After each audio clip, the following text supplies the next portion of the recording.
microphone above his head. He suffered fools and he never took no lip. And after serial killers area, then he came to talk some shit he said.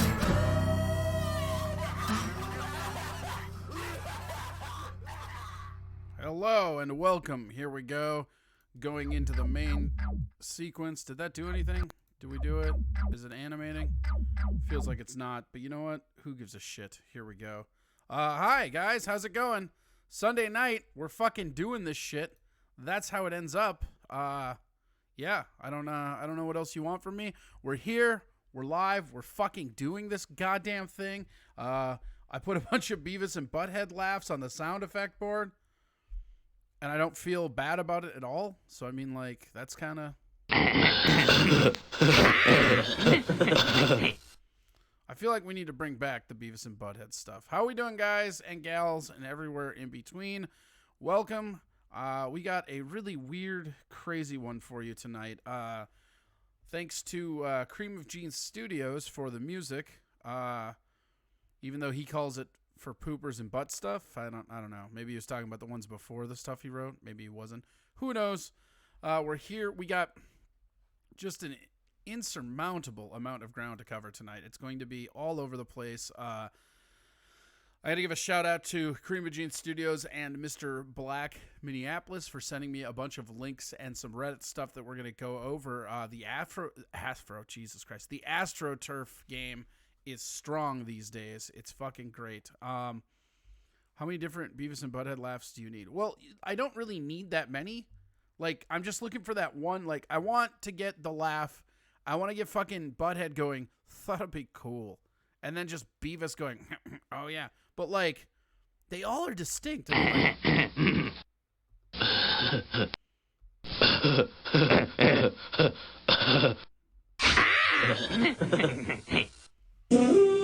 just think they're gonna be fun. So I apologize if we use those a little bit too heavily handed.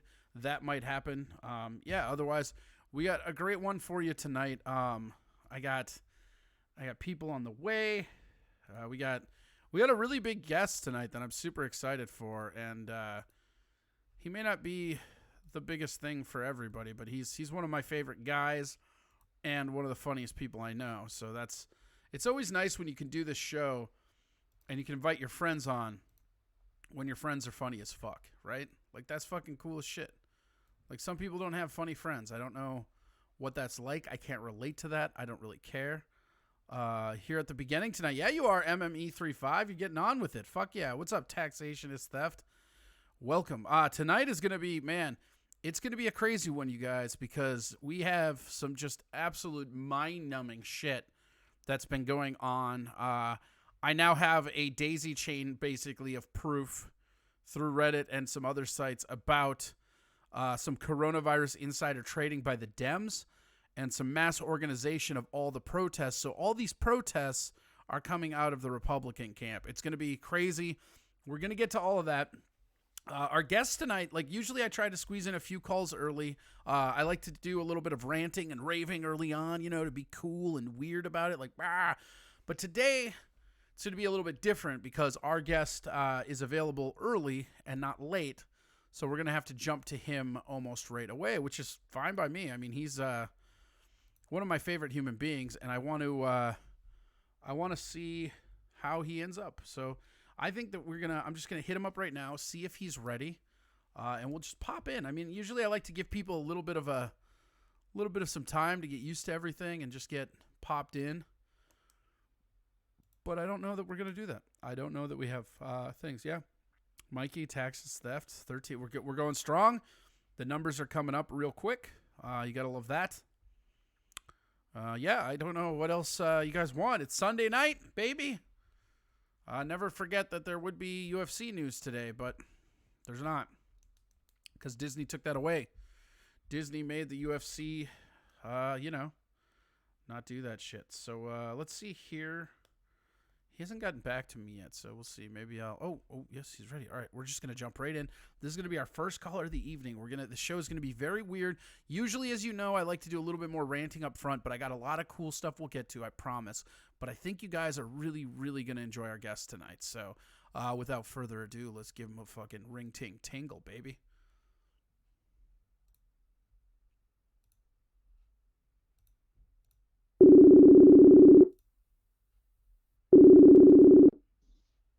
Hello. Hi. Hey. Hey, man, I don't want to brag, but you are currently being broadcast in front of tens of people. Wow, that's not bragging. That's just a fact, right? Yeah, I mean, it's just a cold, hard fucking fact, baby. In an era of fake news, we got real news coming up in you, motherfucker. Oh my gosh. Do me a favor. Identify yourself to the listeners. Well, my name is Isaac Whitty. Uh-huh. I've known Corey for, gosh, how long have we known each other? 15 years? Oh, more than that. You were there when I fucking you were there when I did this the original time around, so probably closer to 18. Were you around? You were around in Knuckleheads days. Yeah. Knuckleheads is where I did my first mic ever. Was at Knuckleheads. You were a paragon of the company man there. You had a lot more hair. Yeah. Yeah. Yeah. Remember Knuckleheads? Like that was the only comedy club of all the clubs I've ever gone to where you could just go and you could drink for free any night of the week. Yeah. If you were a local comedian there, you just had carte blanche. I would like a free drink, please, and I'm not even working this week, and that would be fine. Yeah, like they would give the open micers free drinks. Like as long as you made the list, you got free drinks. It was crazy. That's incredible. You remember when the House of Comedy tried to basically brand itself as a steakhouse? Like the R Burger, and like they had like New York strips and shit. In the very beginning, yeah, that's right. And the R sauce. Yeah, and the R Burger. Yeah. And now they just serve like garbage hot dogs and fucking poutine with no fucking beef brisket or whatever it was, braised pork. Yeah, that's what happens with all comedy clubs. They all starved. So here's the way this show works, right? It's broadcasting live on Twitch, right? We got a lot of listeners that'll come in and out, but they actually have a chat room in here. So I'm going to be reading comments as a lot of people fucking talk shit. So just don't let this go to your head, okay? Like they're very, very mean. Oh, I see. Okay. All right.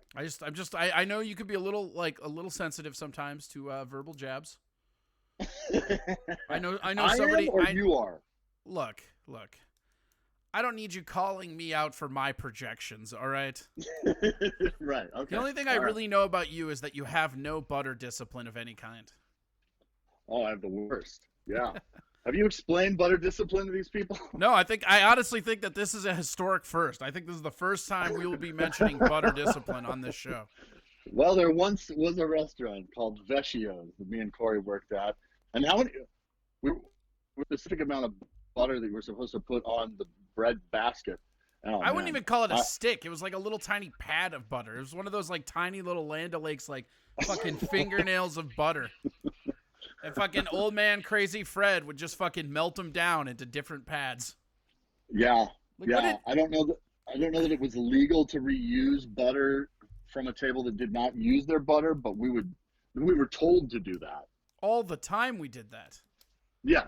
And think about like the process. I was thinking about that the other day. Think about the process of how we didn't wash that butter ever. Like we would literally throw it into this cold container and then throw it in the fridge and throw it back out. It was just wrapped in foil. Like Yeah. That's and then me and you would our inside joke was butter discipline. We would throw away hundreds of butter containers a week. Yeah. Oh yeah, no, we would do it on principle, and it was like every time the wife Nancy would yell at us, we would do it even more. Is there such a thing as a wife, or also I'll make it broader? Is there such a thing as a spouse of a business owner that's cool to the employees? I mean, I've worked for so many restaurants where they don't understand what the business is. They just married in. Yeah. And they walk in there, once a week with all of the authority of your regular boss. Well, you remember how she used to talk down to us like we were in her fucking school because she used to be a teacher. She used to teach elementary school kids, and she used to talk to grown adults that way. She was mean. That lady was just mean, and she didn't know what she was talking about. No. Nope. She's dead now, so it doesn't matter. She died? Yeah. Oh, okay. She died like 2 years ago. Oh, okay. And I feel like cancer. She had cancer. Okay. Yeah. Coronavirus 2 years ago, bro. It's in the numbers. How are you? Okay, so where are you living these days?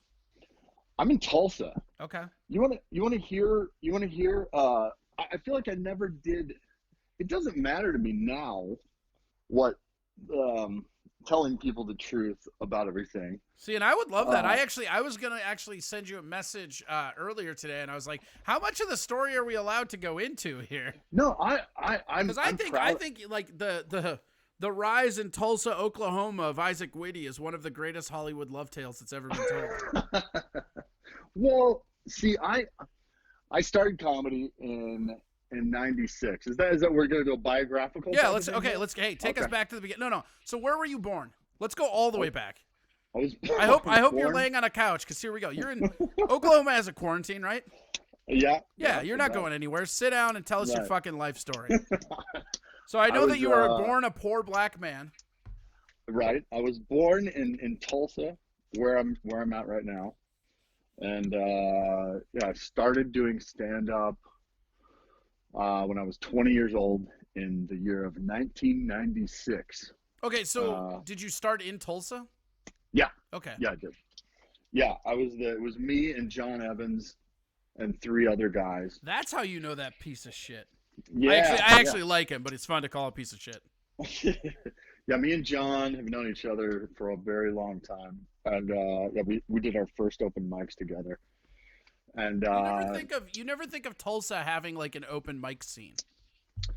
Well, it's funny now it does. It's like, and it's exactly it's the stuff that we all of us people, anyone who's been doing comedy for more than 10 years, it's the type of scene that not that fond of, really, because it's a social club more than a comedian's. It's more than an open mic. It's a social club. And anyway, that's it. Back then, the scene was me and like 10 other guys, and we would get 5 minutes every Tuesday, and then once every 5 weeks you get a week at the club as the MC. So yeah, I did that from 96 to 99, and that's when I moved. November of 99, I moved to Minneapolis. What brought you to Minneapolis? Because John moved to Minneapolis. John moved up there, and he answered the phone for Rich Miller, who booked Knuckleheads. Mm-hmm. So yeah, he was telling me, it's the land of milk and honey.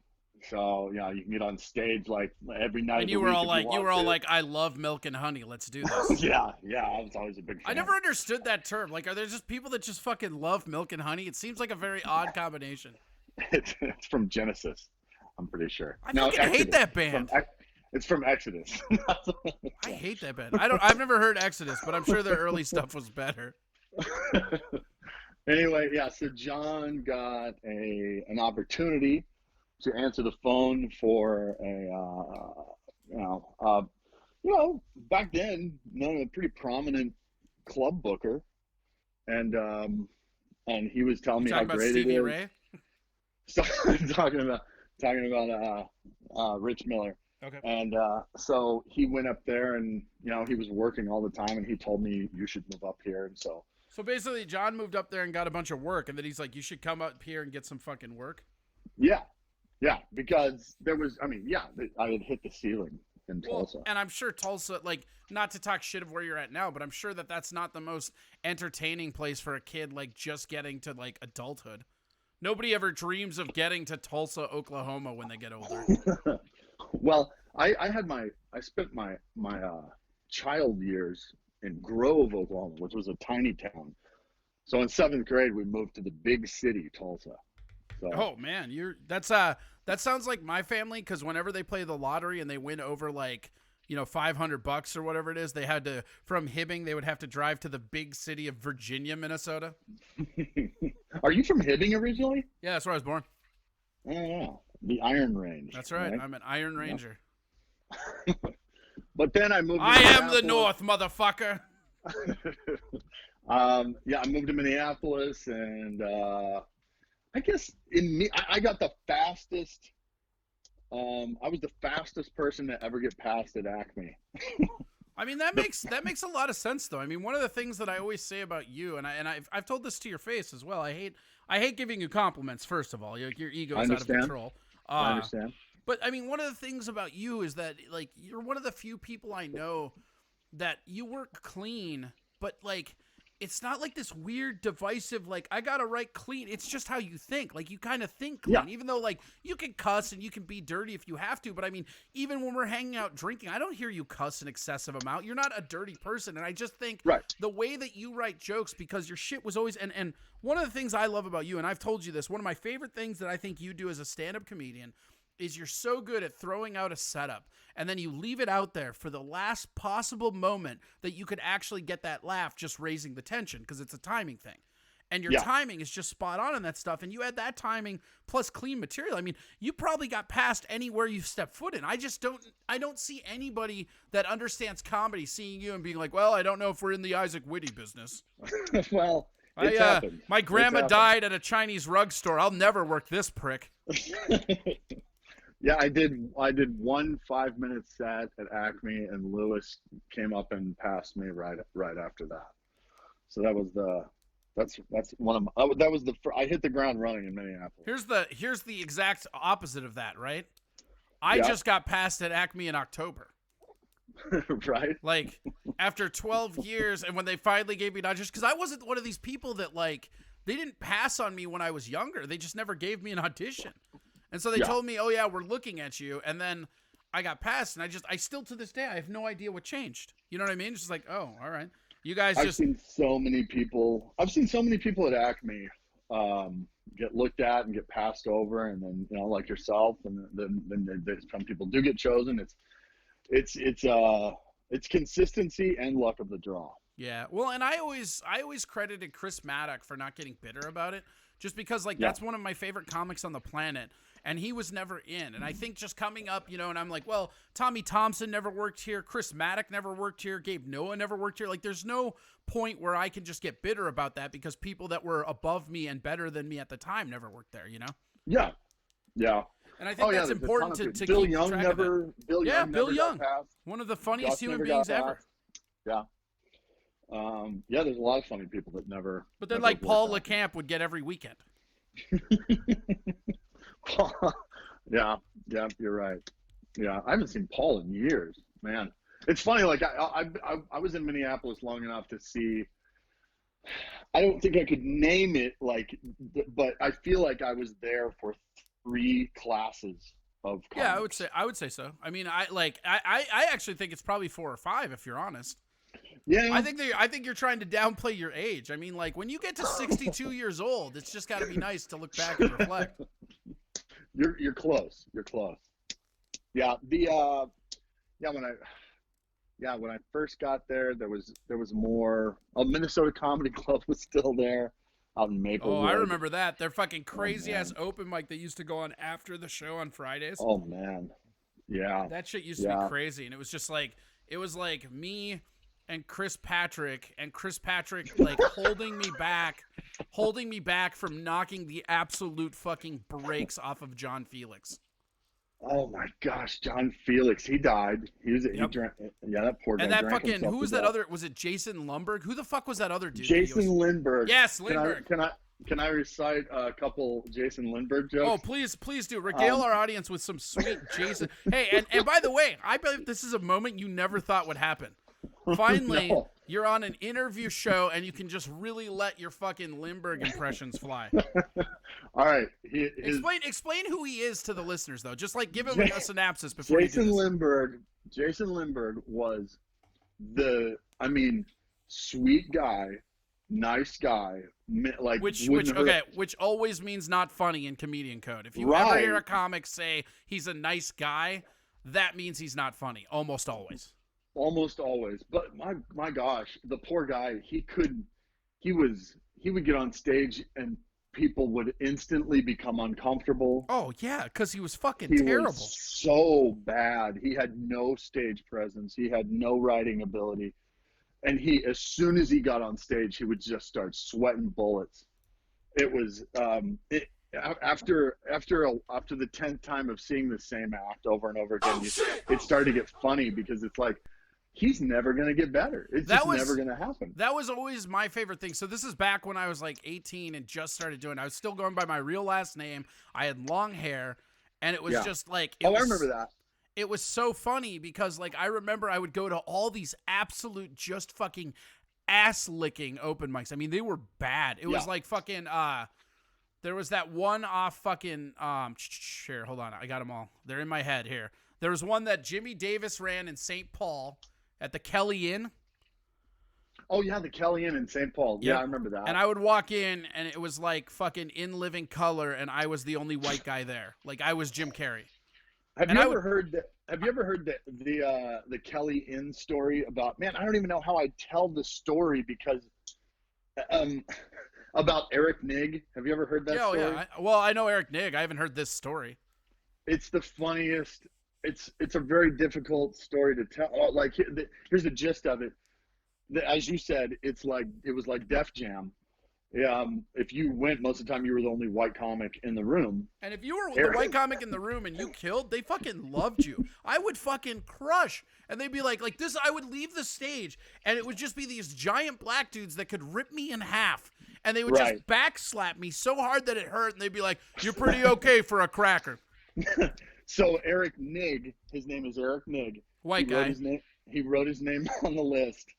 And the MC Jimmy Davis. For some reason, assumed that this was a stage name. He made two assumptions. One, that Eric Nigg was a stage name, and that two, this is a black guy with ethnic last name, stage name.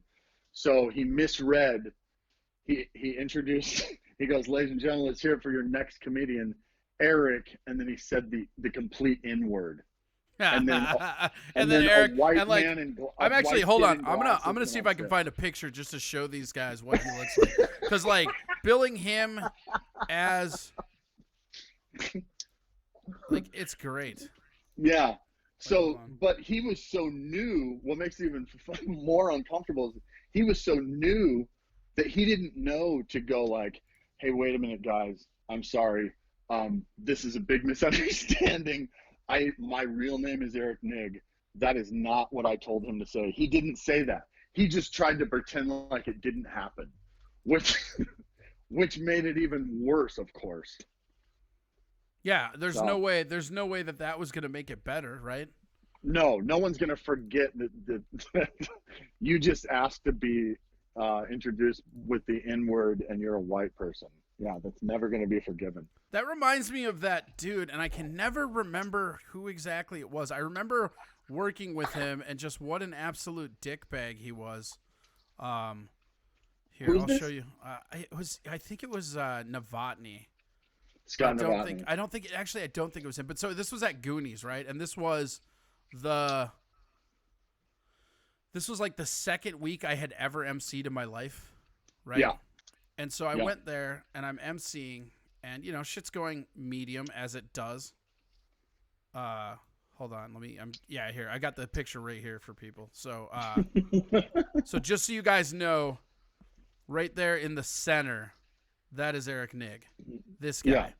And he actually, this picture is from Comedy Central in 2017. He used to be way scrawnier and he looks like if Steve-O got AIDS and a math degree. That's what he looks like. Yeah. That's a good, yeah. Yeah. But so, no, it was Chris Shaw, and Chris Shaw used to have this part, Black Chris Shaw, had this part in his act where he would go, "I'm a crazy little N-word," right? Yeah. And so, I can't remember, was it Sal DiMaggio? It was some fucking road hack that was not very good, and they were headlining, right? Yeah. And during the first couple shows, he watched the thing, and he was just a prick to me and Chris. And me and Chris were hanging out. He was cool, but he was just a prick. And Chris would go up there and again, at this point in Chris's act, he'd have "I'm a crazy little N-word" 3 or 4 times, in his act. And so this headliner would go up there and he would get off stage and he wouldn't watch any of the other show. He would get on stage and he would literally go, "Keep it going for that crazy little N-word." And it would be a huge laugh because he established it, right? And the thing about it that's so fucking funny to me is that he fucking like, he goes up there. He goes, whatever. The guy gets off, like, I get off stage. The headliner goes outside, right? I'm outside smoking weed. He's just kind of talking to me, being kind of a dick, as Yoder headliners will do. Yeah. And then he comes back, and he just gets on stage, and he goes, keep it going for that crazy little N-word, and the crowd is just dead silent. Chris, so this is the best part, right? Chris had decided he hated him and didn't do the tagline at all. So it just looked like it just looked like this dude came out of nowhere and said it. Like, this is cool, right, guys? Right. Keep it going for that crazy little N-word. Like, and then it was just watching this dude mercilessly just bomb. Wow. Over and over and over again.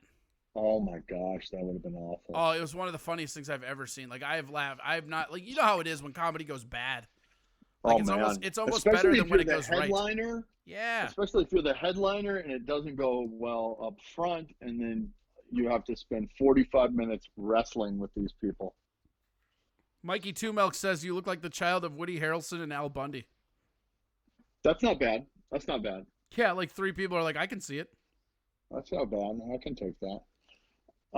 Okay, so back into your story. Or no, Lumberg. You were going to do a fucking Lindbergh set. Oh, yeah. Lindbergh, my favorite Lindbergh joke is, my name is Jason Lindbergh. People often ask me, are you related to the famous pilot Charles Lindbergh? Which is funny again, because nobody ever asked him that. No. I am not related to him, although we do have one thing in common. We both like to get high. That's the joke right there. I wonder if he has... Because he's a pilot, you see. Oh, that's the joke, huh? But he's talking about getting high. What is it? Weed. It's Jason, right? Was that Jason Lindbergh? Jason Lindbergh, yeah.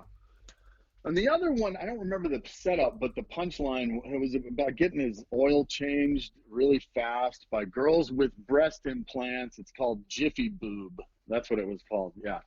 That's pretty much how that joke went. It was that caliber of stuff. So, but yeah, that was like in the late 90s. Oh, damn. What the fuck? I just, I went on his profile, right? And, that dude does not look like him at all anymore. Gained weight, lost weight? Lost weight. Oh, wow. Lost Good weight. for him. No, lost weight because, might have cancer. Oh, boy. It doesn't look... Like a sickly diet? Yeah, it's real weird. Man. But I should save this picture and just send it to you so you can see what I'm talking about. Just because, again, he was this weird looking short fat dude back in the day. Yeah, sweating all the time. Oh God, that guy his sweat glands could sweat somehow. I don't get it. Yeah. But he was what was so weird about him was he was somehow connected. People fucking loved that dude. Rocks would go to bat for him. All these people would go to bat for him all the time. It's because he would work with Scott Hansen. There, I sent you the picture. He'd worked with Scott Hansen. Here, we'll even put it on the desktop so people can see. And he would oh man, yeah, you're right. That's what I'm saying. It doesn't look like him at all. I mean, he used to be fucking. I don't know. I mean, it definitely looks like him. I'm not saying that. Yeah. Also, thanks for My Nuts Your Chin for hosting. That's super awesome. Thank you so much. My Nuts Your Chin for hosting. What's that? Oh, that was a joke of his? No, that's just these are the people that are on here. Because remember, they interact with us. They hosted. We have a new follower as well. Barry Coates. That's pretty cool. Thank you. You have to interact with these guys or they get fucking restless, Isaac. I see. This is how you fucking interact with Twitch. You interrupt the flow of your own interview by saying, "Hey guys, thanks for doing this." Don't forget to hit up my Venmo or PayPal, everybody, at Corey Adam Comedy. There you go. See, that's what you do. That's a pro move right there. You just need to let them know that they're there. Yeah. Right? Yeah. Now where were we? They said, yeah, we're fucking relentless. LOL. Chuck said, hey, Corey, thanks for checking out my stream. You should have stayed around last night. I got 5 kills after. I watched this dude, Chuck, play a game, and he fucking, Mikey Two Milks is hosting now. This dude, like, just kept getting owned, and I was like, fucking kill some people, and then he didn't, and I left, and apparently I should have left. Prop me up against the jukebox says that you look too old for Twitch. That's pretty good. This is actually, he's not even on Twitch, you guys. I hit him up on Facebook because he is that old. No, Steel Toe Show is hosting? Fuck yeah. Don't forget to go to the Steel Toe Show Monday through Friday, 6 a.m. to 10 a.m. or 5 a.m. to 10 a.m. Are you doing a lot of these Zoom comedy shows? No, fuck that. Shout out to Chuck for fucking hosting. Well, okay, so I want nothing to do with right. these. Here's the thing, right? We're all sitting at home. We're all getting rusty. We're all fucking going bad. But like, how does like doing it? It's like a shitty bar open mic without the stage. It's literally just sitting in the back and being petty with your friends because these are invite only and they're not inviting crowd. It's all comics.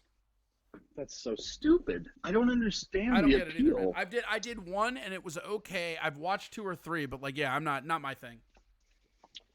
So many comics are wanting to do it too. I mean, well, I think it's easy for them to just get into a point where they romanticize the idea of not like they get into this pattern where they can say to themselves like, oh, you know, I can do this and my friends will help me, but they don't want real feedback. You know what I mean? Like you know what I'm talking about? Like there's so many open micers that, you know, when they come out to do comedy, they're more interested in the party scene of it than they are getting funny or writing a fucking joke. Yeah, it's a social club.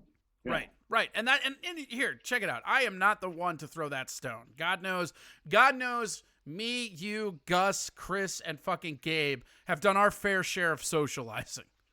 Sure. But the emphasis was always on being funny and doing comedy. Like I feel like the difference is like with us, like we're a generation up where like there was still a little bit of that bullying in comedy, and I think that's important. I think it's important to like bully people that aren't funny into getting funny. Yeah, or making them leave. Yeah, one of the two. So. Yeah, I mean that's fucking. Oh god, everybody's going over. All right, so let's get back to you. All right. Take it from my first. The next noteworthy thing that happened was I did Garrison Keillor's Prairie Home Companion in the year. You're not helping me shake this year old thing. Well, I'm 44. I can't get around it. Yeah, I did Garrison Keillor's Prairie Home Companion on NPR. That would have been 2000, I think 2000 or 2001, one of those. Okay. So, yeah. And then after that was 2004 when I did Letterman.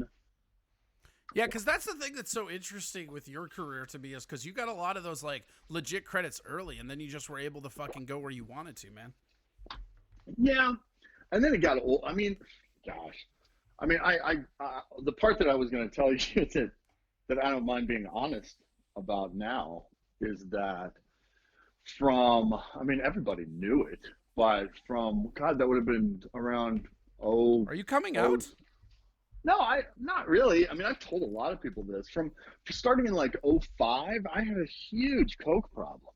Okay. Just that I had a huge coke problem, and it was like. Can I say, as somebody that was a friend of yours around it, you were more or less had the coke solution, because like, anytime we're around, you're like, what if we just got this coke, and we're like, yeah, that'd be cool. And then it would be like you would leave and you would come back and you'd be like, hey, somebody's coming over in like 20 minutes. Everybody pony up cash. You're like, what the fuck? How did that happen? It was like warlocking. You know, you just willed it. So many phone numbers back then. Yeah, it was gonna happen it happened anytime I wanted. Anytime I had 3 drinks or more. Oh yeah, that's exactly what happens. Like I am not necessarily the biggest coke fan, but drunk Corey loves cocaine. Yeah. And then I would say later on, probably, I don't know, 8 years ago, I had just ruined my nose. and it's like I would do one line, and I would be sure the cops are coming, and I Like when just you stopped. say it ruined your nose, like do you mean like painfully or like it was getting Artie Lang looking or what? I mean, like I would instantly like first line, first bump. I would start. I'd get real itchy, and Oh, weird. then my nose would get stopped I up. think that that's linked to like, especially if it was like here that like towards the tail end of it. I mean, like Minneapolis cocaine took a real dive like 4 or 5 years ago. That's about the time I was jumping into Adderall. Okay. Yeah, Adderall. Like I found the solution with Adderall, and I thought this is great. You just take a pill and you feel awesome. So are you completely clean now? Well, let me get to the part that I don't think you know. And Oh. then it was for 2 years before I left, I was a heavy meth user. Oh, really? I Yeah, did not yeah, know yeah. that. Yeah, I kept it. I Meth kept is like it pretty- this weirdly exclusive and secret club because like the only people that know about the meth users are the people also doing meth. you don't want to ever admit that you do meth until you definitely know you're never going to do meth again. Yeah, it's real easy to do it in a biopic interview years later. Man, yeah, I haven't done it for like a year and a half.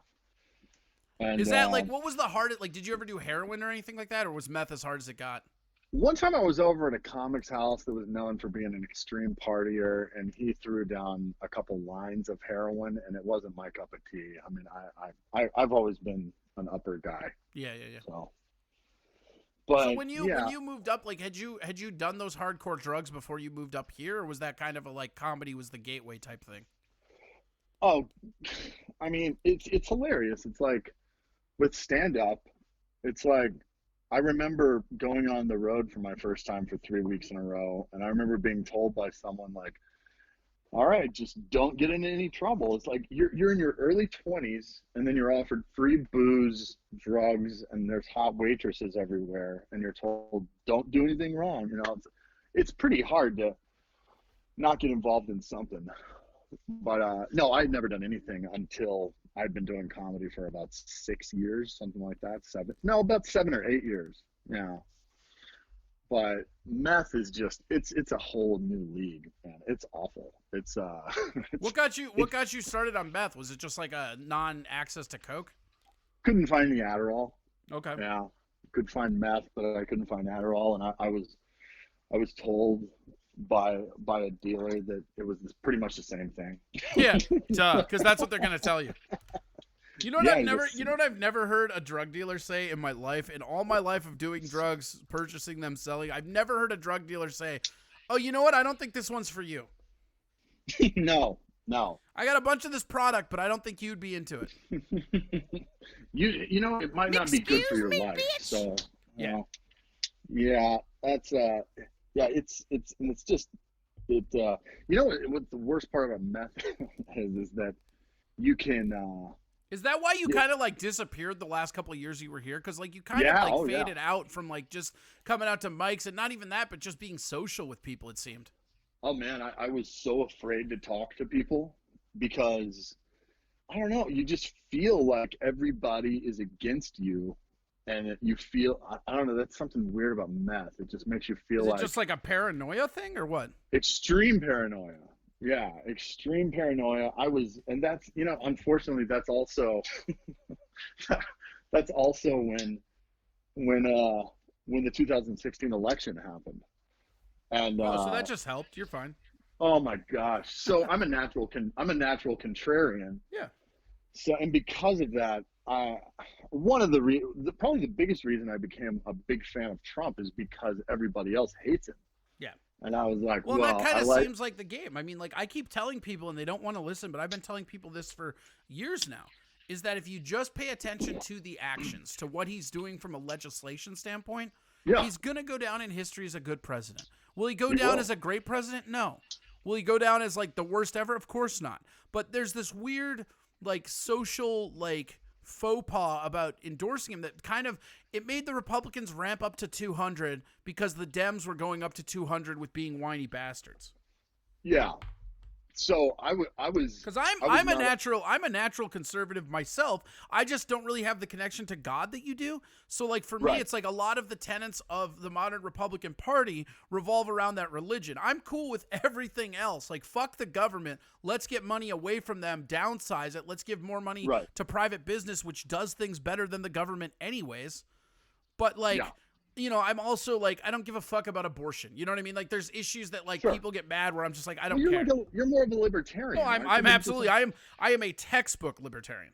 absolutely. Yeah, that's what I thought. I was raised thought. Republican, and I always just thought there was no place for me. You know, it's kind of funny actually. Like Ron Paul was the guy that really helped me find my political identity, because I assumed that like a lot of Americans, it's just this game of compromising between two evils, and there's no place for me. And then I found Ron Paul, and then immediately after him was Gary Johnson, who's still to this day, I don't know that I've ever resonated with a candidate like Gary Johnson. I mean, it's like your friend was fucking telling all the shit, because like Right. everything he wanted is exactly what I've been saying I wanted. I was like, what the fuck? And I always compare it to being a stand-up comic. Like I think a lot of us, probably happened with you too, a lot of stand-up comedians, they went through high school feeling like outcasts, like we didn't fit in. Because our niche group that we fit in for is one of the smallest demographics in the country. So you're talking at every high school, there's one or two, maybe. You know, so it's like you come up and you Yeah. feel like you don't really have this group and you're this outsider. And then you get to comedy and you're like, no, this is where I belong. This is where the cool people are doing drugs. I'm in. Yeah. But now, but in 2016, if you, I was smoking meth regularly, and I was online all the time, like reading all this stuff and like reading all of these people that have been friends of mine for years, like getting in fights with these people all the time. Like, and I while I was, you know, smoking meth in my apartment, reading social media, I was convinced that the entire scene hated me. Yet I could not stop. I couldn't stop posting stuff that like in your face type of stuff. You're literally the only person I've ever seen in my life that railroaded themselves out of town. Oh yeah, I did. I lost I lost just about every friend I had in Minneapolis because I wouldn't agree with their politics. I mean, it felt like everybody, we've all, like you were saying, we were all these outsiders. We're all these misfits, and then all of a sudden, all the misfits ganged up together, and they said, "If you don't agree with our politics, we're not going to have you anymore." And I went, "All right, I'll just smoke meth in my apartment then." Oh wait, you guys don't want me there? I don't want to share my drugs with you assholes anyways. Fuck you. I'm about to smoke America great, bitches. So it got so bad that I called my sister. And I was like, I was thinking suicide, like meth will do. And, is that a thing with meth? Does the suicidal thoughts come in more often? Yeah. Okay. Yeah, I think so. Because I remember, like, as your friend, right? Like, and it was crazy. Yeah. I understood how many people you had alienated when, like, right. a year or two after you moved, somebody said something about you, and I'm like, yeah, he moved, and they didn't know. Yeah. And I was like, oh, that's weird. Because, like, I was like, I mean, you and I have always been, I mean, you're one of my good friends. The thing I love the most about you is you and I will go months or years without talking, and then the moment we talk, it's like there was no time passed. No, we're going to hit the ground running, yeah. Right. And that's kind of that's why I wanted to have you on here. I didn't realize you were going to give me such a sweet expose on drug usage. I'm into that. But, like, but it's interesting because, like, everybody didn't even know you left, and I'm like, no. And I got to say also, as your friend, there was a real sense of, like, fleeting, like just fleeing when you were leaving, because it was like one day you were talking to me about like, yeah, I think I'm gonna move, and then the next day you're like, yeah, I'm leaving on Tuesday. Yeah. Well, my sister had set me up with antidepressants and therapy in Tulsa, so and then I think that's good to get away from that circle anyways. I mean, because like here's the thing, you don't know the cocaine people in Tulsa, you know them in Minneapolis. Right. And at first, that's what it was. It was about getting away from dealers and stuff like that. But then, I mean, you brought up the God thing earlier. It never was. You know that I was raised around that stuff, yeah. But it never was a real thing with me. But yeah. I had a real encounter with God about a year and a half ago in December that will forever change me. And I haven't even thought about using any hard drugs since. What was that? What was the encounter? I was in my car, and there was a news story on the radio about, it was something, I don't even remember specifically what it was about. It was about kids being hurt or something, like someone hurting kids. And out loud I said, I guess it was a prayer. I said, how the fuck could you let that happen? And that's how I always used to pray when I was raised in a Catholic church. I was like, yo, God, what the fuck up with that? That's what I said. I said, how the fuck could you let that happen? And it was like suddenly that car was full of God, and it was like I had a real thing happen that it was. I don't know, just to say what it was doesn't do it justice, but it was, I was talking to God. I was with him right there, and I changed a lot. I think that's the thing with rehab, and a lot of people go to rehab and they end up, I don't know, going to AA or white knuckling it the rest of their life. There has to be an inside out change that occurs, and that's what happened to me that day. So yeah. Well, that's cool as long as, like, see, here's the thing about encounters like that. It's important what you glean from it. Like, as somebody that's not that spiritual, I respect spirituality. Like, I was raised, I went to a Christian school in grade school, man. Like, Assembly of God in fucking Oregon when we moved. I went there for 3 years. And it's like, I saw all the connection that people around me had to God, and I just never had it. And it wasn't anything I was mad about. I was kind of jealous, you know, like I want to fucking feel connected to this omnipotent superpower. Are you fucking kidding me? I need friends in high places. I'm going to fuck up. Well, that's how I was too until a year and a half ago. I was always, as a kid, going through the motions, tapping my toe, waiting until service was over. I was never, ever, ever into it. But so did you like drugs were like a gateway? Like, when did you first start doing cocaine? Was it in Minneapolis? The first time I ever did cocaine was in Minneapolis with, what was that one open micer? It was this open micer who used to be a bodybuilder. He right after I had done Letterman, he wanted to hang out with me, and he Not Rocky.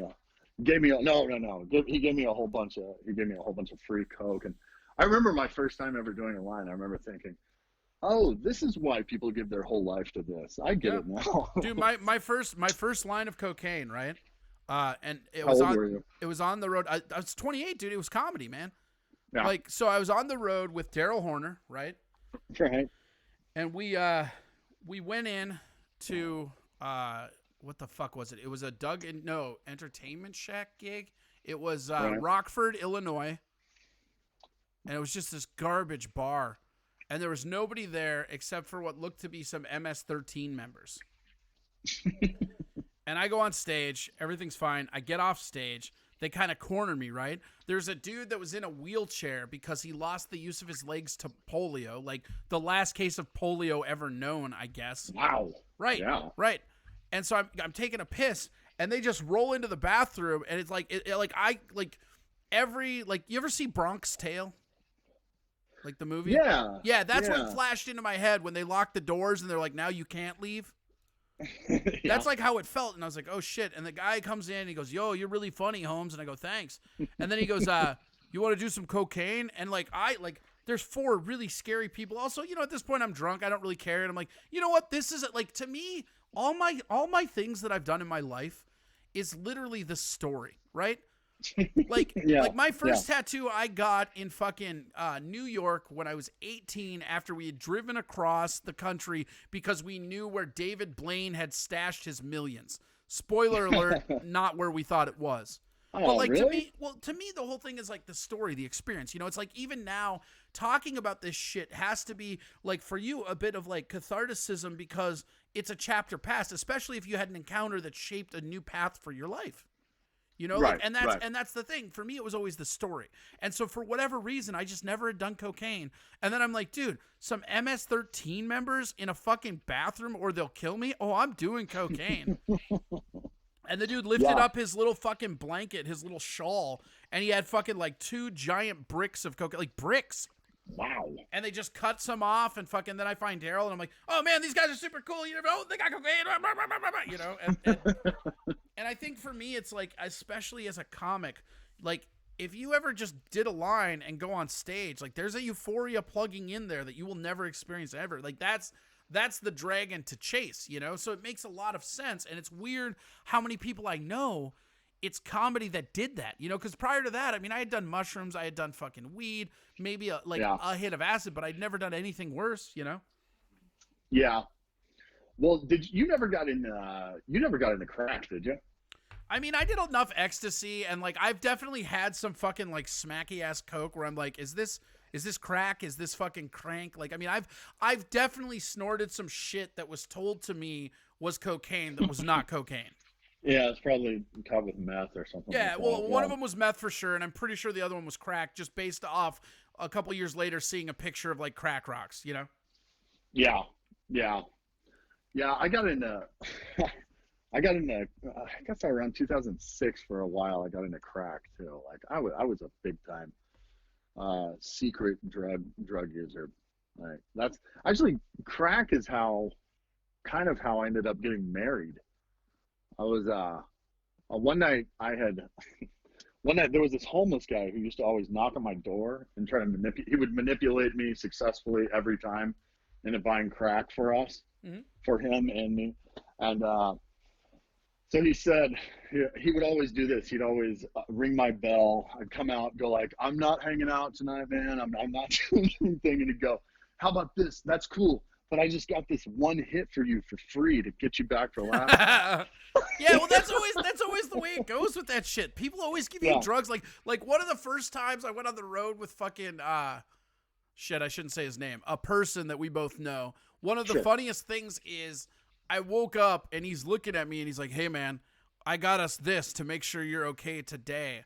And he had already done like half the fucking tweener, you know? Like, I got this for you, but I dug in first.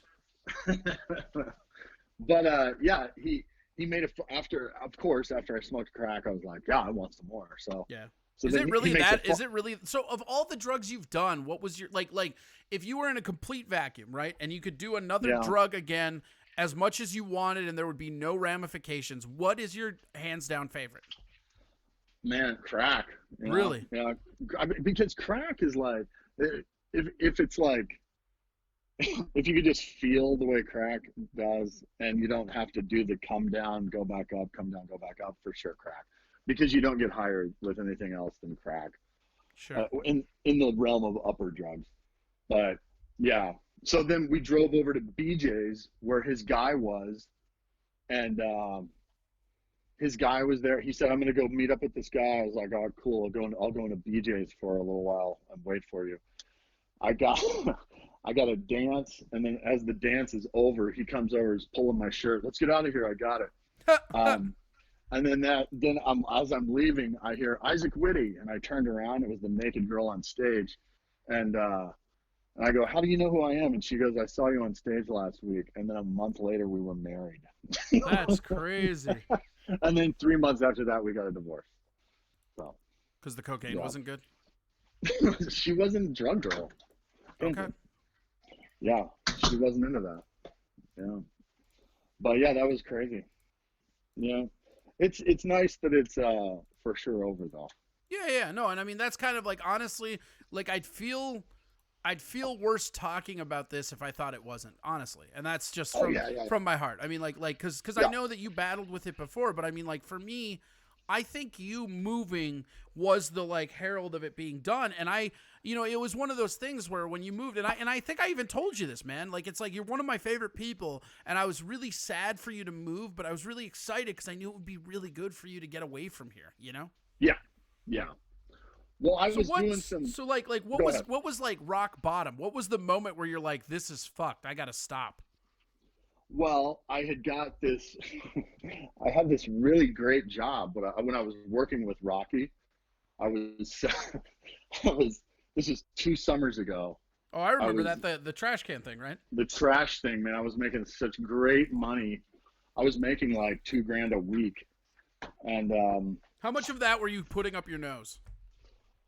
So I was smoking it, but meth is so cheap, man. I mean, I was probably only spending about $150 a week on meth, and that would be like So for what's the every main day. difference between meth and coke? Because like I said, I've had meth in like mixtures where I probably didn't know it, but I've never just like straight up gone for the meth. Well, you freebase meth. Well, I was freebasing meth, off tinfoil, and it lasts way longer than cocaine. So yeah, you can take a hit of meth and you'll be high for 2 hours. Um, Whereas, I mean, you always want to get higher and higher until your ears are ringing, which is disgusting. But yeah, it's way cheaper of a drug, that's for sure. Sure. It's less euphoria, more go go go. So it's more of an The, upper and less of the like mind fuck euphoria shit. yeah, yeah, and it makes you want to watch porn for 10 straight hours. So To beat the uh, fuck out of your erection that will never go away. right, right, As opposed to fucking cocaine where it won't even come. right, that type of thing. There's a big difference. So what was But what yeah, was what was absolute rock bottom though? And here's the I thing, like you moved out to LA, you did all this shit, and like I just assumed the party train was going that whole time, right? It was yeah, most of the time. Yeah. Well, it'd be in phases. It'd be peaks and valleys, like a lot for a year than not so much for a year, due to girls I was with or whatever I was, whatever situation. Sure. But for the most part, yes.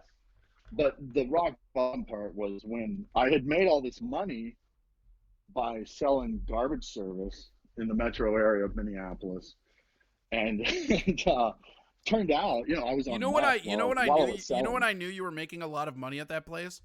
Why? When you would show up at my house with the hat on days you weren't working. Like, you were fucking proud of that shit, dude. That's true. But yeah, I would. Um, I got a phone call one day when I was like, man, this is it. I can do this the rest of my life, and I can make really good money and be comfortable and do comedy whenever I want. And I found out that because I was, all messed out while I was doing these sales things, while I was talking to people, I was completely misleading people apparently, and I didn't realize it at all. So I So would, you would just show up fucked up on meth and be like, hey, you want a pony? Sign here. I'll get you a fucking pony. I was leading people to believe somehow that they weren't signing up right now, that just sign here, give me your information, they were under the impression that I was just going to send them something that they could read, when that was not the situation at all. I didn't think I was saying that, but apparently I was, because a lot of people got trash cans dropped off at their house, and they were like, what's this? I didn't sign up for this. And it was like apparently a lot of houses. so so um so yeah, like I lost a lot Meth of is money. truly the best door-to-door drug. I lost a lot of money. I wasn't able to make that money anymore. I was just sitting in my apartment depressed, again, into politics, not smoking meth, not having no friends, and I was just watching my checking account go down, down, down, down from 4 grand, 5 grand that I had only 2 months ago. Sure. And then I was like, I have nowhere to go other than home. And yeah, that was the bottom part, when I had no So friends. a large part of your move was financial because you had nowhere to go because you had alienated Right. people and you were on your own. Right. Right. So what kind of, like, when you first moved back to Tulsa, like what kind of depression was that then? Because that has to feel like failing. I mean, I remember when I moved to Vegas, because I thought, like, I fucking did the like few years, at Knuckleheads and whatever, that era. And Yeah. fucking then I would go, like, I moved to Vegas of all places, and this is back when Vegas didn't have shit, but I didn't know anything, And so Yeah. I went there to pursue this comedy dream, and it just blew up in my face, and I had to come back, and like I don't know that I was ever more depressed than when I had to come back to where I grew up and restart, And I can't imagine what like for you, because you have TV credits, you have all this other stuff that like is real significant of making it in comedy, And now you have to go back to your family. Like, I don't know, like, what kind of headspace were you in? Well, I mean, when I first came back, I was just desperate. I was like, I am doing, clearly in life, I'm not doing the right thing. I'm I'm way behind everyone else. obviously I need to make major changes. So I went to this therapist and lied to him. God damn it. I fucking love you. Do you know how many people lie to their fucking therapist but don't have the fucking It's stones to pointless. admit it? It's so pointless. Yeah, so I would go to the therapist and I lied to him the first 2 times I went. And then the third time I went, I was like, well, actually, I've been a meth head for the last 2 years. I can't stop it. I'm addicted, blah, blah, blah. And he told me, well, he told me that what we need to do then is go into this intensive, like me and him for 3 months, and not necessarily rehab, but yeah, it was this intensive thing. But if you're asking about what my attitude was, I was ready for a change. I was you were saying that like you had some dark like suicidal thoughts before you left. Like when you got back to Tulsa, did you feel like those got worse, or was there like this weird enlightening moment where like you felt like change was coming? I mean, like, because I just don't like. I'm trying to understand what the mindset is at that point. It got better when I got back here. Okay. It did. Just life's a little simpler. Plus, you have like nieces and nephews that like you're around family and stuff, right? I got nieces down here. I've got my family down here, and they were more than willing to help and everything. And after I was honest with the therapist, that's pretty soon after I had my encounter with God, and then I was honest with everybody, and then it felt like, I don't know, it just felt like I had so much more to offer when I was honest. Mm-hmm. Instead of just lying all the time. Well, I think you're a case really example, hard to lie all the time. Well, but I think you're a really good example of somebody that like you're a very beloved person, but you don't see it. And that's like the thing is like I mean, I know tons of people that are friends with you that still like nobody like I didn't feel like you were isolating at all. You know what I mean? Like a lot of your really good core friends, like nobody thought you were isolating.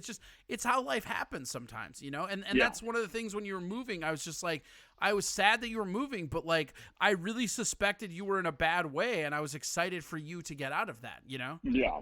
Yeah. So now I know when you first moved back, you weren't really pursuing comedy. Are you back to doing comedy a little bit at all? I mean, obviously not during the fucking quarantine. I've done I did a show for New Year's Eve. You know, it's like, honestly, I don't know. I'm about to move to Atlanta. Wait, what? Hotlanta? Yeah, I'm about to move to Hotlanta. Yeah. Are you gonna go back to doing comedy, or is it just something you don't care about anymore? It's something that could happen. I mean, it's funny that I decided to take this sabbatical from comedy because it turns out it's when everyone else has to anyway.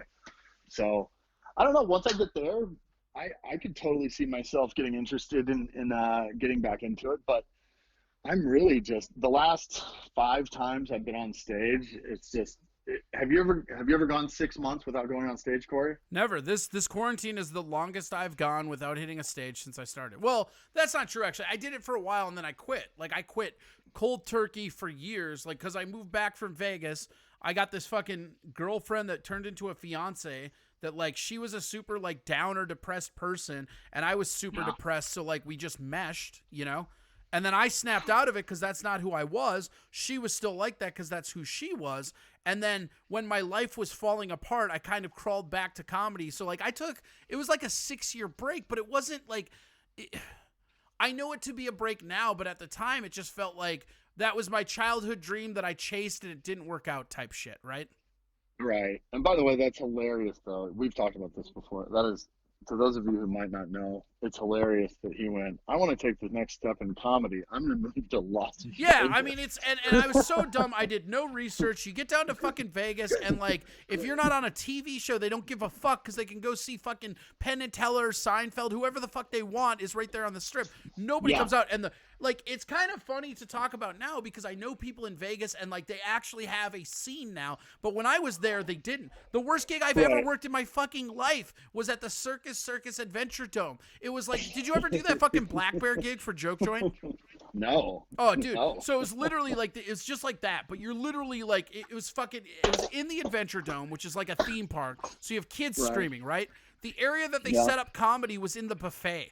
So I'm literally, kids are screaming, there's casino sounds, and I'm telling dick jokes to people at a buffet who are just trying to eat themselves even of the $4 or $5 grand they lost in the last 2 hours at the craps table.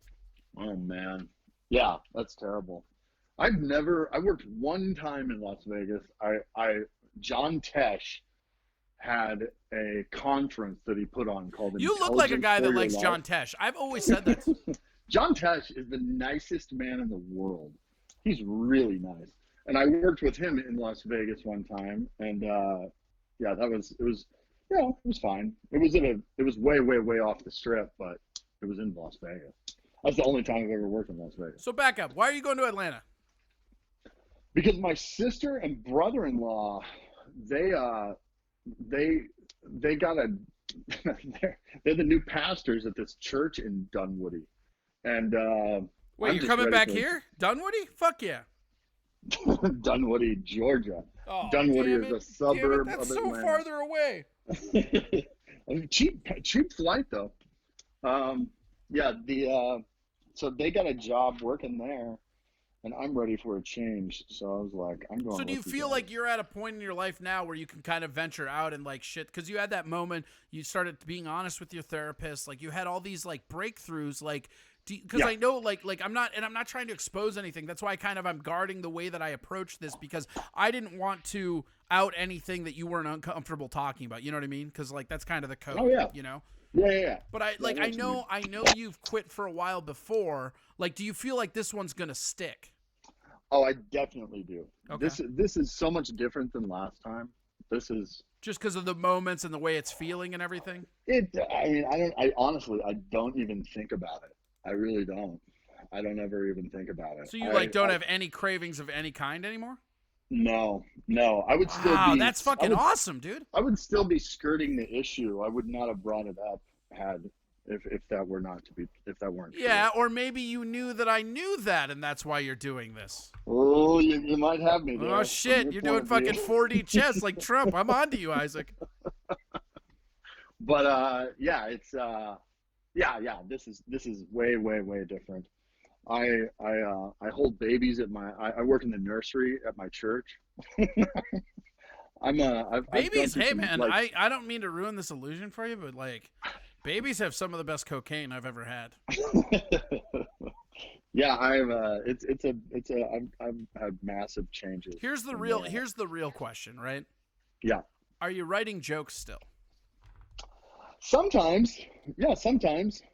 Do you Yeah. feel like there is like a clear head moment where you feel like the jokes you're writing now are better than they were a year ago, or because a lot of the times that's a coping mechanism.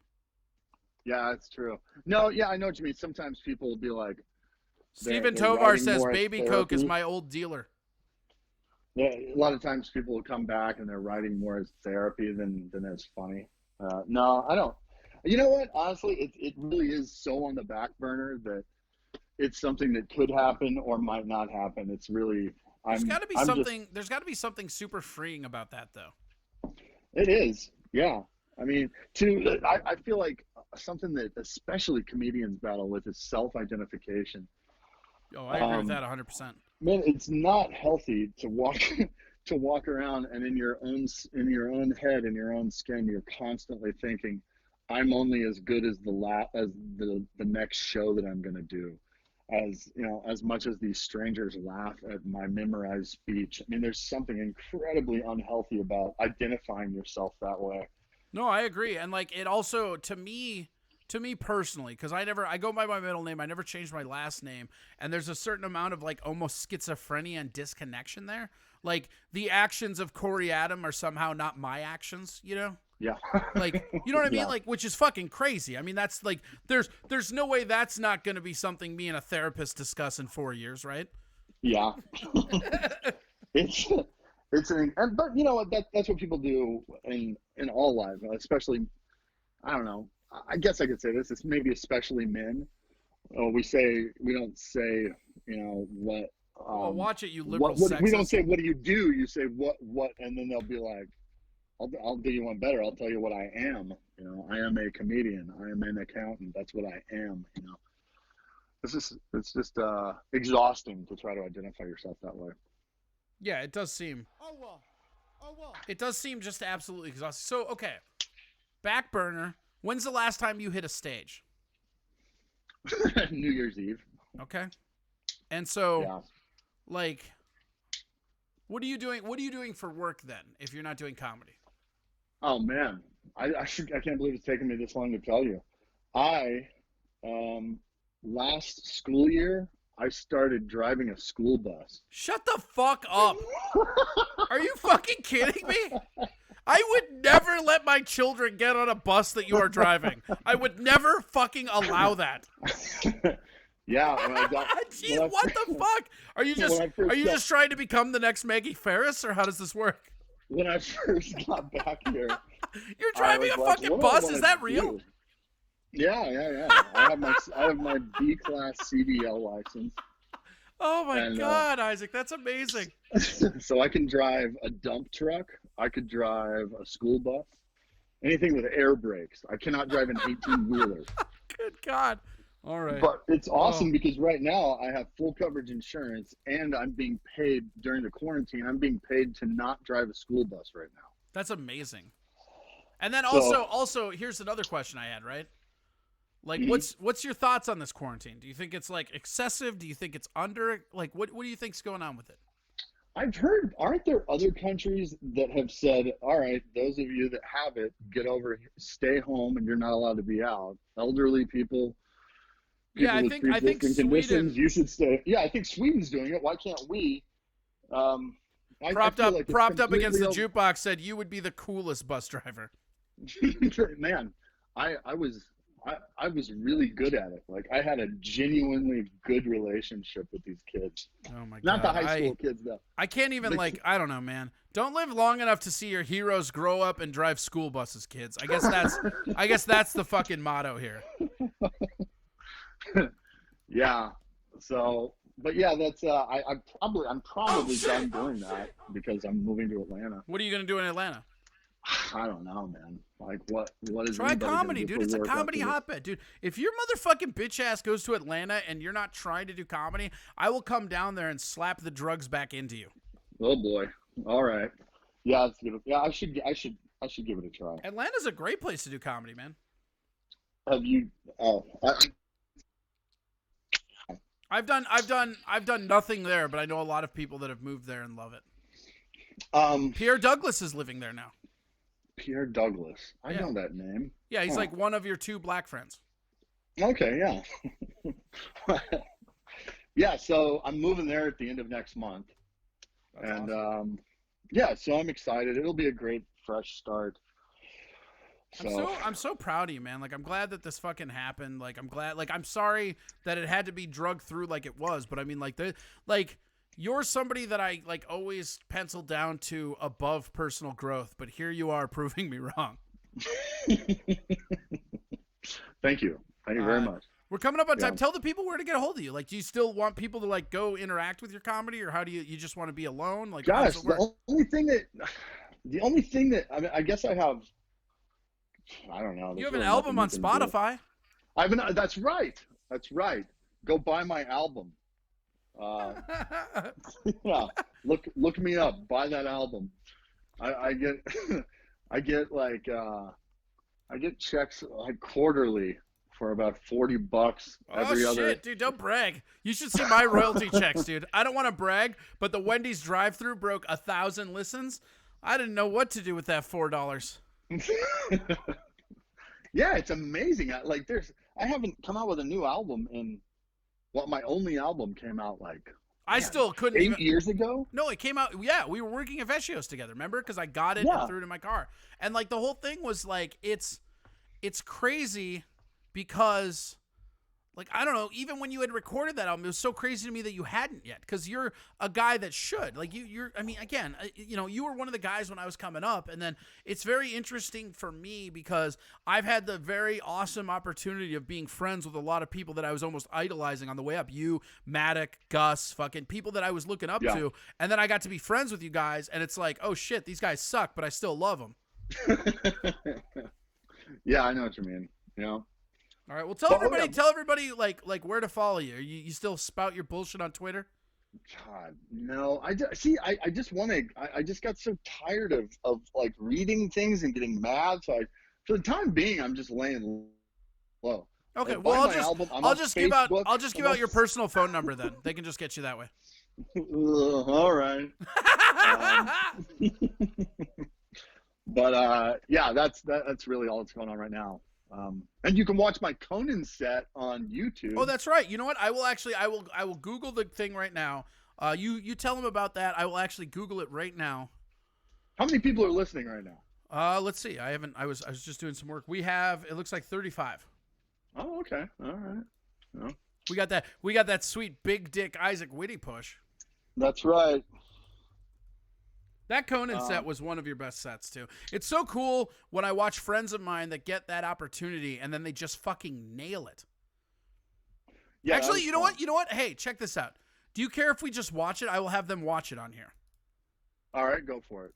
I will have them watch it. I have to get going. We have our next guest who has to get up early, so he's kind of chomping at the bit to get on. But I would like to have you back, and I would like to discuss more of this shit with you. It's just really interesting, and I love the new honest vibe you have, and I love the new you that's really the old you, baby. All right, good talking to you, Corey. Yeah, man. Everything's good though? You're surviving the pandemic and everything. How's Oklahoma been hit with it? It's good. It's good. You know, it's funny. We have more deaths down here in Oklahoma than you do in Minnesota. Yeah, and it's not even weird, that right? many. Did you ever? Hey, did you ever know Joe Exotic? I have to ask.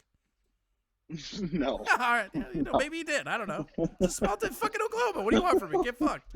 No. Have you ever been to that zoo? No. You should probably try to hit it on your way out. At least get a selfie, dude. but just real quick, my opinion on that is I think that this is a real thing, but at the same time, I think that this is being propped. The numbers are being propped up. I don't think it's as bad as they're saying it. I think they're trying to drive the economy into the ground to hurt Trump. I think there are, not everybody, but there are forces that are trying to do that. Dube said that's how you got your crack. You were dating Joe Exotic. I told you, man, they're ruthless on here. They don't give a fuck. Oh man, told me I smoked crack with Joe Exotic. Brutal. That's pretty rad. I'm just mad you don't have a selfie about it. All right, buddy. Hey. Thank you so much for being so honest and being so open, man. Like I really like. It's a great attitude that I'm not used to seeing out of you, and I fucking love it. Well, thank you. I love. Hey, I love what you've done with the place. It's it's a lot of people don't put that much care into a fucking really old, tired fix me up like you, but I really appreciate it, man. Thank you very much. All right, buddy. All right, man. I'll talk to you later. All right, buddy. Thank you again so much. All right, see you. All right, that was Isaac Whitty, buddy of mine who is being open about his drug use. So a lot of what he just said was a lot of inside baseball that if you know him is something that you know. So we got to get to our next caller because he's got to be up early. So here we go.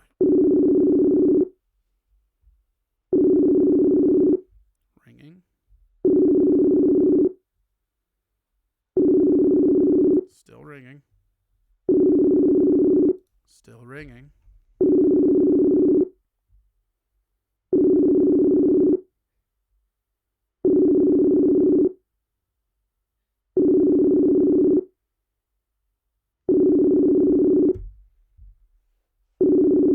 All right. Or not.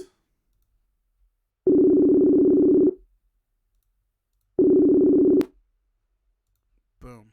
Well, we tried. What do you got to do?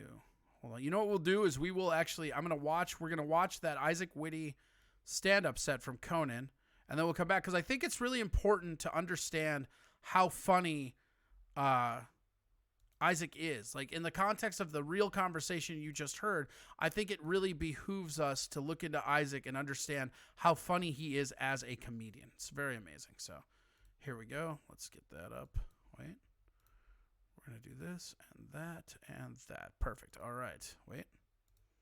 Yes. Here we go. This is Isaac Whitty on Conan. I put the link in the chat room as well.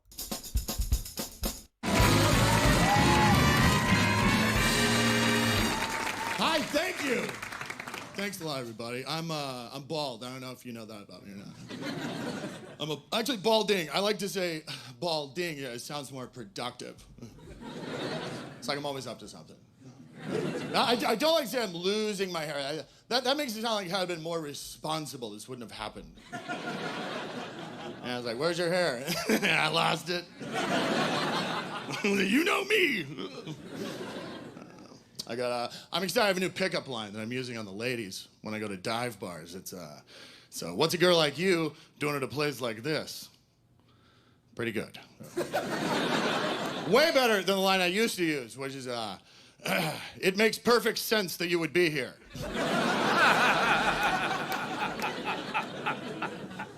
I suck at handshakes, right? I screw them up all the time, right? I never know which way I'm gonna screw it up next time. Like, recently, I was at a bar, and I saw someone that I knew at the bar, and I wanted to greet him, except he was at the opposite end of the room, right? So immediately, I started, like, walking over towards him, right? But see, as soon as I started walking, that's when he saw me, and our eyes met, right? And I freaked out. Right? That's when I pulled my hand out, like, way too soon. It's so good. The timing, like, I'll show you something about Isaac, right, that not a lot of people know, and he kind of brushed it off as he does with compliments, but Isaac Whitty's ability to leave a setup out there till the last possible moment where he can maximize the punchline is absolutely outrageous. Just fucking amazing. Like, I had a long way to go. Wait, is that working? Can you guys see it? This fucking thing keeps glitching back and forth. The Fox69 subscribed to tier 1. Thank you. That's super rad. Yeah, oh, he's the best. I mean, like, he's one of the best comedians ever.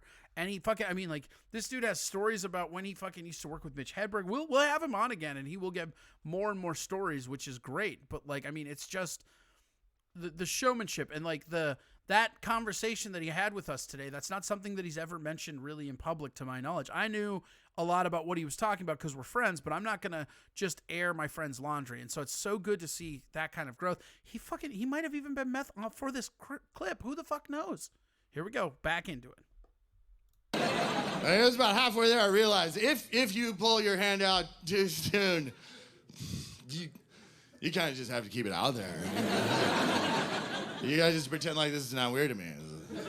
That's how I do it. And the worst part was there was like one moment during the long walk when for some reason I thought it would alleviate some of the tension if I said, here I come.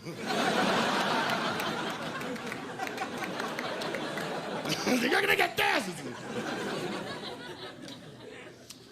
I want to get, this was like 5 years ago. I wanted to get like a job over the summer, right? So I heard about this job at the Mall of America. Right? I live in Minneapolis. I said, here's a job. Kids are not allowed to be at the Mall of America without an adult, right? So there's a job where they walk around the mall, they ID kids. If they're underage, you take them home. They get sent home. I don't know how they get home. Whatever. I just wanted a job. So I heard about so I called the HR department at the Mall of America, and I got a voicemail, and I got all tongue-tied. That's what I said. I go, hi, my name is Isaac Whitty, and I'm interested in that job where you walk around the mall and find kids and take them home.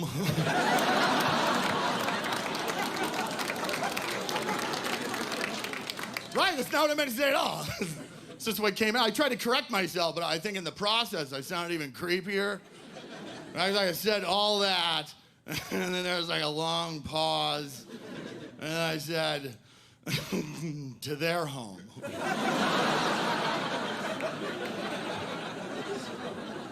I was like, I don't want kids at my house.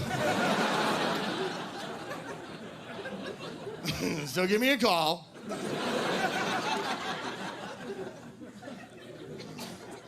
Comedy is weird, man. You can't always do comedy in ideal situations, right? Like sometimes you gotta do shows that are hard, right? I did a show one time, it was for some company, and I didn't know what the company did, right? So I went up to somebody before the show, and I was like, what is it you guys do, right? He said, oh, it's commodities. Right. He goes, we buy and sell corn and green beans. Right. I don't even know what that means. But apparently there's a business, I guess. What do you just call people? You're just like, hey, what's going on? So, do you buy some green beans? I have some. willing to let them go. Like, no, you want it? That's fine. All right, all right. They can't say yes every time. All right. Well, good talking to you anyway. I'm going to let you go. Yo, wait, one more question before I do let you go. Do you have any green beans that I could buy? Thanks a lot. So that is hold on. Fuck this. God, everything is just fucking like commercials, man. It's fucking crazy. They fucking just jump in, hop in. Yeah. Yeah, no, Isaac Whitty is great. He's one of the funniest people on the planet, and it's really cool to see him talking about stuff that, again, his friends knew about. I mean, I knew some of that stuff, but you know, I'm not gonna volunteer shit to other people because, like, why the fuck would you do that? That's fucking weird. So, yeah, I don't fucking know, you know. Oh shit! Oh shit! Yes, sometimes I don't know things. Let's get caught up. Tom is dead. Yep, Tom is dead. Johnny, no, we haven't called Johnny. It's let's see. You know what we could be doing is rocking that over. No, he's very funny, man. Isaac Whitty is one of the funniest. Like, it's pretty cool. Like, it's just the man. Let's try to find us some people to pick on. I think, you know, I think we did, like, so here's the key with Tom, right? Is that we gotta call him sometimes, but then not call him on other times.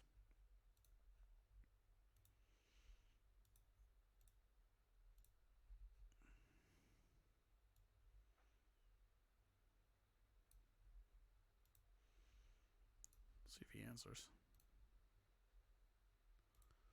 Keep everybody guessing, you know?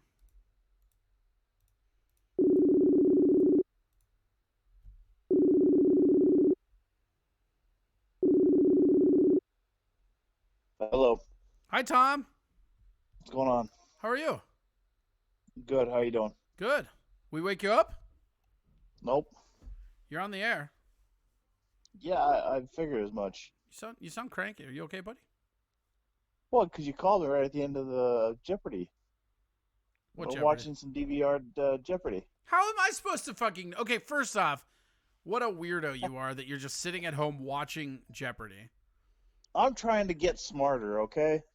Good luck. It's going to take a lot more than fucking Jeopardy to smarten you up, buddy. Whoa, dude, come on. Yeah, are you... That's, Otsu says, are you and Gladys watching Jeopardy? Oh, wow. Yeah. What a... I think I'm going to have to program in Tom and Gladys as one of the Nightbot phrases here. Oh, fuck off. Do you what's... You okay, buddy? What now? Why are you Yeah, so mad about Jeopardy? I'm not really... I didn't take you for a Jeopardy guy. Why wouldn't you think I would like Jeopardy? I don't know. You just seem like somebody that wouldn't like Jeopardy. What is your dickhead for assuming shit? How about that? I wish I had the sound fair? effect for the Daily Double. But instead, I'm just going to use these Beavis and Butthead laughs that I put on the soundbar. Okay, fair enough. No, I'm not. I don't know why you would assume. Sinister shit. Mind wants to know if you're the father. My father does that on Jeopardy. DVRs. Yeah, DVRing Jeopardy, that's a real old flex, Tom. Yeah, well, I mean, it's not much of a flex. As it Taxes is Theft says, so oh shit, this dude is full heel. I'm full heel? Yeah. Are you supposed to be the fucking face then? What the hell is happening? Yeah, it's my show. I'm the face. That's how it works. Jesus. Just think about man, that. Yeah, just think about how fucked up this show is where I'm the face. Just think about that. Yeah, no shit. It is one of the absolute worst decisions of your fan base to make you the face of anything. I mean, unbelievable. If I'm the heel, by the way, too. And you are the Why do heel. I? If I was the heel, then why do I answer phone calls?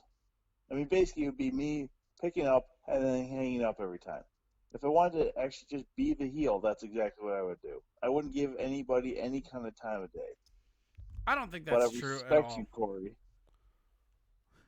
I respect you. Taxes Anything theft. who The guy tried that to said you went full heel said, "Fuck you, dude." So I think he's trying to heel move the heel. Oh, fuck. These people just don't know shit, do they? No, Tom, you better learn him some shit. Get him educated. You can't heel. You can't double heel. That's the whole thing. You can't double heel. Yeah, because there's a heel. cooldown effect to the spell, right? You can only cast heal once. Yeah, exactly, right? You get it, you magic fiend. Anyhow, you can always have a match where it's heel versus heel, but it doesn't make any sense. So that's the whole thing. Obviously, yes, one of us would need to be the face to the other paradoxical heel. But in this scenario, all I do is just answer your call when you call. Mikey Two Milk says the only heel Tom is the heel of a soggy piece of milk toast. Wow. Freaky Deaky says stop bitching, Tom. I'm not bitching.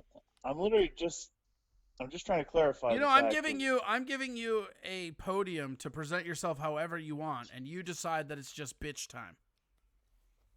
It's not bitch time. No, Okay. That's not what I'm saying here. I'm just. You literally call. I mean, that's all they. It's fine. MME says we're all indie fans here. Heel versus heel always makes sense. You're not wrong. That's right. You don't need. Yeah, we're an indie promotion, bro. We don't need a baby face. It could just be heel on heel. Okay, fair enough, but the baby face is the barbed wire. The barbed wire, Jesus. Oh, that should be your hardcore wrestling name, Tom. Barbed wire baby face. Oh no, but that's a good one. Why Jeopardy? Have you just watched all the wrestling that's ever existed? Like, why Jeopardy's so boring? To be honest with you, we just started. We were watching it at work one day, around lunchtime or whatever. It was just on the TV, and so then I was like, "Oh shit, I might as well just record some episodes of Jeopardy during the week and then watch it on the weekends or whatever." So, I mean, what the fuck else am I gonna do? I feel like the audience is going heel turn on you to do this heel versus heel. Taxes theft goes fucking right. What do you know, Tom? And he capitalized the word "you." What do I know? He's like, "What do you know, Tom?" Well, I know that having a username like Taxes Theft is probably one of the dumbest things you can do. I mean, just making yourself out to be a mark for the libertarian or ultra-conservative, what most people would consider alt-right movement. So, good on you, bro. I guess, you fucking twit. Sometimes you have 4 heels when you're fucking someone. I don't know what that means. That's a good one. I can get that. I can't believe you wouldn't understand that. I mean, I did. I was just giving you the fucking juice, bro. I'm trying to get you over here. I know you don't care because you're too big in heel mode. Excuse me, but I'm bitch. over here trying to fucking get you over. Right. Fair, I guess. Why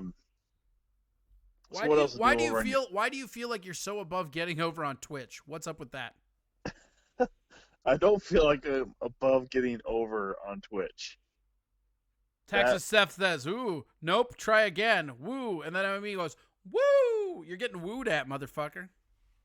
He's Ric Flair me on. Woo! Woo! Woo! He's gonna start fucking taking off his fucking suit and throwing it down, and then elbow dropping it for no fucking reason. If you're gonna sell, brother, you gotta sell. I'm just saying, if you're gonna go fucking Ric Flair on this, you gotta go full Ric Flair. Not a big Ric Flair fan. Who? You or me? Me. Yeah, well. Who's your guy? My all-time? You a Dusty Rhodes guy then? No, I'm a Mick Foley guy forever. Well, that's okay. In that era, man, I don't know. Bruiser Brody was dope till he got murdered. Yeah. Probably Andre the Giant, actually, in that era. Like, who's a better heel than Andre the Giant? Well, that's the hard thing, because I mean, at that time, he was still probably face. Ellie, who you probably remember from Willie's, said, "Why was Isaac his opener? We had Isaac Whitty on before you. Seems it should be the other way around." Oh, wow. I mean, that would be true if this was a comedy show, but I mean, I don't know. Why are you so against getting over on fucking Twitch? You They're just saying I should open for Isaac. Yes, in a comedy venue, I would agree. And I have opened for Isaac before. I've been a host for him, but I'm just saying. Did you know he did a bunch of meth? Isaac did? Yeah, he was just like, I had him on, and he like was very open about all this drug shit because he's clean now and has been for a while. Good for him. I did not know, obviously. He was talking about like crack and fucking meth and shit. Damn. Well, I mean, I guess it kind of would make sense. I mean, you kind of have to just go a little bit nuts, I guess. How much money would these people have to put together to get you to smoke crack, Tom? That's what we're here to find out. Oof. What's your price point on crack? God. Well, I don't know. What was the price point for me on marijuana? Was it $80? Yeah, I think we settled on $80. Yeah, I mean, headlining Willie's is $80, right? Because I wasn't making my money back from that fucking show in Osceola, that's for sure. So. Oh my god, that's so funny. Yeah, so I guess $80 to smoke weed. So less, right? Well, I mean, and it would also have to be like dropping Brandon Reynoso for no other reason than just because I finally did something that you couldn't believe I hadn't done. So Brandon Reynoso, I don't know. I what's guess he got to do with this? Well, he's the one. He was supposed to be a headliner when you kicked him off, so I could headline. Oh, that's right. I remember that. I remember having to call him. I forgot all about that. Yeah, I actually, I got Tom to smoke weed for the first time, and I was like, he's like, what? And I go, you can headline Willie's, and he's like, well, this and that, and I had already had a headliner, so I called that dude up, and I'm like, look, man, you got to do it another week. Tom's gonna smoke weed, and he's headlining. And Brandon, to his defense, went, okay, that sounds good. Yeah, he's a dope guy. I mean, most people would be like, well, it's not my fault that fucking square hasn't smoked weed before, but good on. I mean, literally, I didn't expect it to be the next day. I mean, you did say that I'd be a headliner if I smoked weed, so. Ellie goes, does Tim know this is lighthearted? He's serious, one of my faves, and awesome, and I love him. She called you Tim. Yeah, that's super duper. She also said Tom fucking typo, but I'm not reading that part to you. Right. Yeah, whatever. I mean, I know I'm... Mikey Two Milk says, wait, what? Tom's giving handies for crack?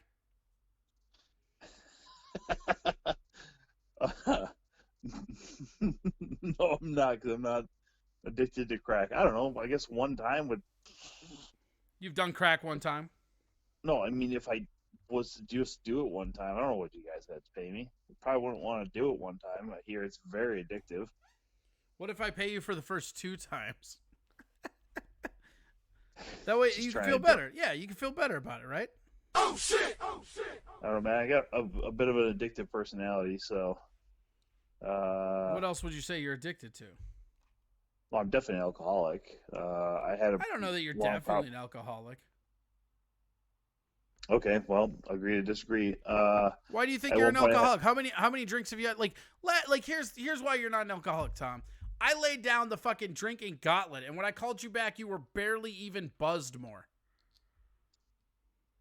Well, that's fair, but I was having a conversation between our first time on Friday on Twitch to the second time on Twitch. So. Cream of Jeans Studios, who makes our intro music and all of our sound bites, and you can find him at Cream of Jeans Studios on YouTube.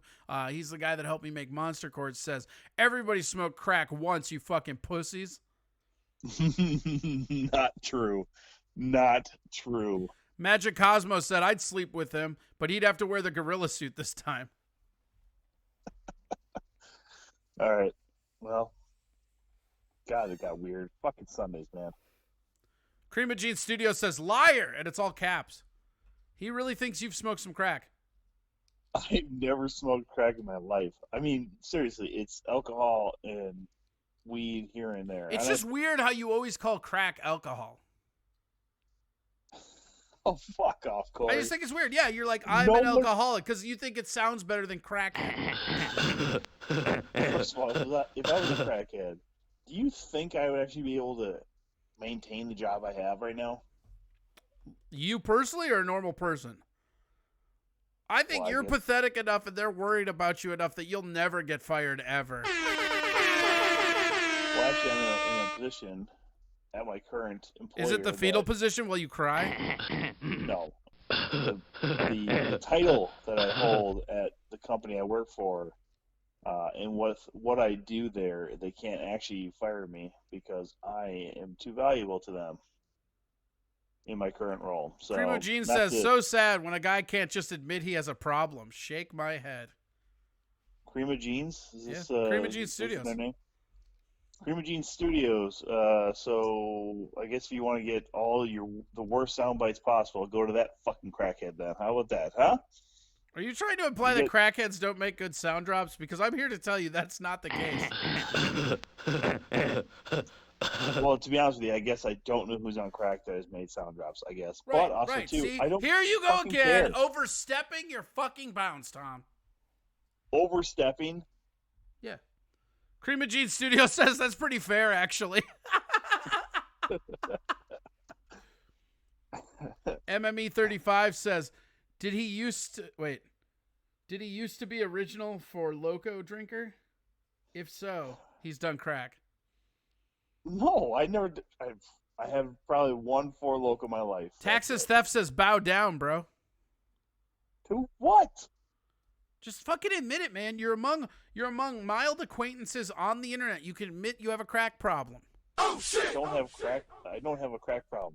How did this go from fucking talking about heels and faces to then the fact that Isaac Whitty was on before me, and then talking about crack and how much it would cost, or how much you would have to give me to have me fucking do crack?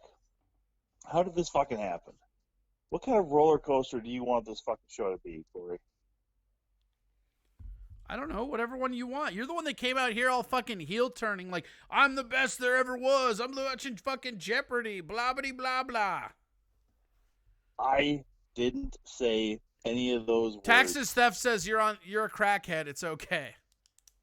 I'm not a fucking crackhead.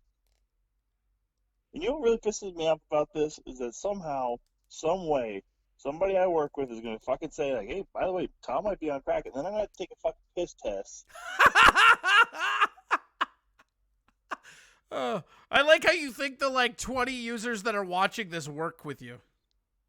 You don't know. I've never actually fucking promoted this show, so... Mikey Two Milk Probably says, not. I'll donate to Corey's Venmo for Tom to do some crack. How much? He's just saying he'll donate to your Venmo, and Lord knows I'm not going to see that fucking money.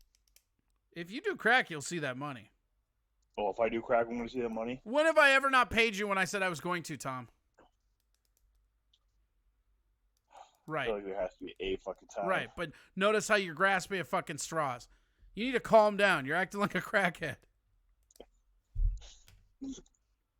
No, because if I was acting like a crackhead, I would have had that fucking one moment or whatever on fucking the ready just to be saying to you that you owe me money so I can then go get more crack. If I was Yeah, on Cheeseburger fucking Pie crack. says donate the crack. To who? Taxes Theft says it's okay to admit you're a crackhead, Tom. Listen, this is not one long, drawn-out fucking public display of I need help. Okay, I don't follow Isaac Whitty just. It to kind of tell seems everybody like my it kind fucking- of seems like that's what it is. Also, shout out to Cheeseburger Pie for gifting a tier 1 subscription to Ellie Mae. That's super awesome. Thank you. Right. You already did that. You already did crack, says Taxes Theft. Cream of Gene Studio says Tom sold me my first rock. Listen, I think selling this is and all a doing- trick. I think this is all a trick for him to get free crack. Selling and doing crack are two totally different things. Okay. You never get high on your own supply. Everybody knows Exactly. I mean, honestly, if I was dealing crack, you know what I'd probably be on? Cocaine. that. Or fucking meth. I don't know. It's probably basically, yeah, it'd probably be that. I mean, in all honesty. Mikey Two Milk says, ask Tom to stop inboxing me for newt sack pics.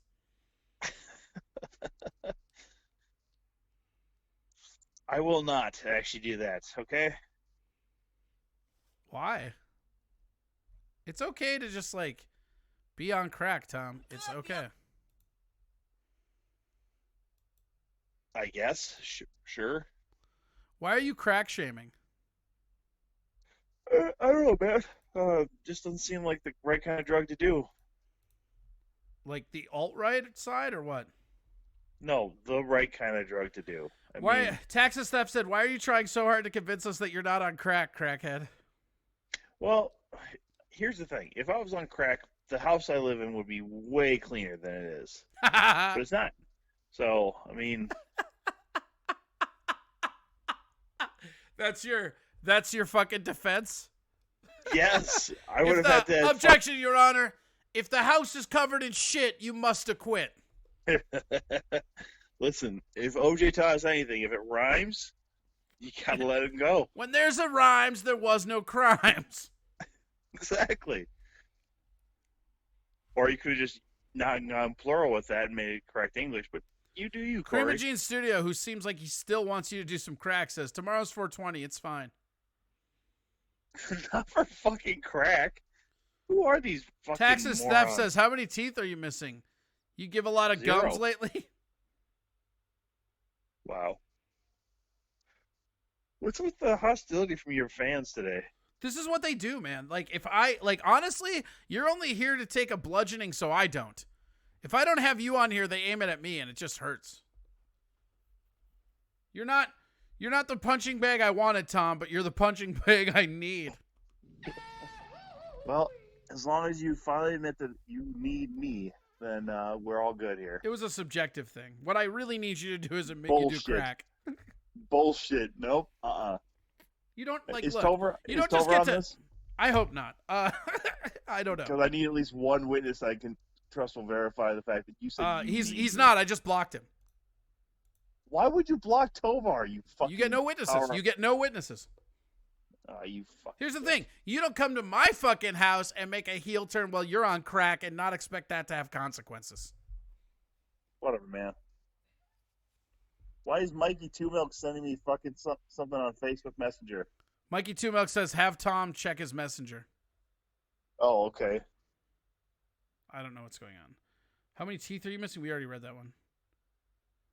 Cheeseburger Pie says, "Liars are usually overly defensive."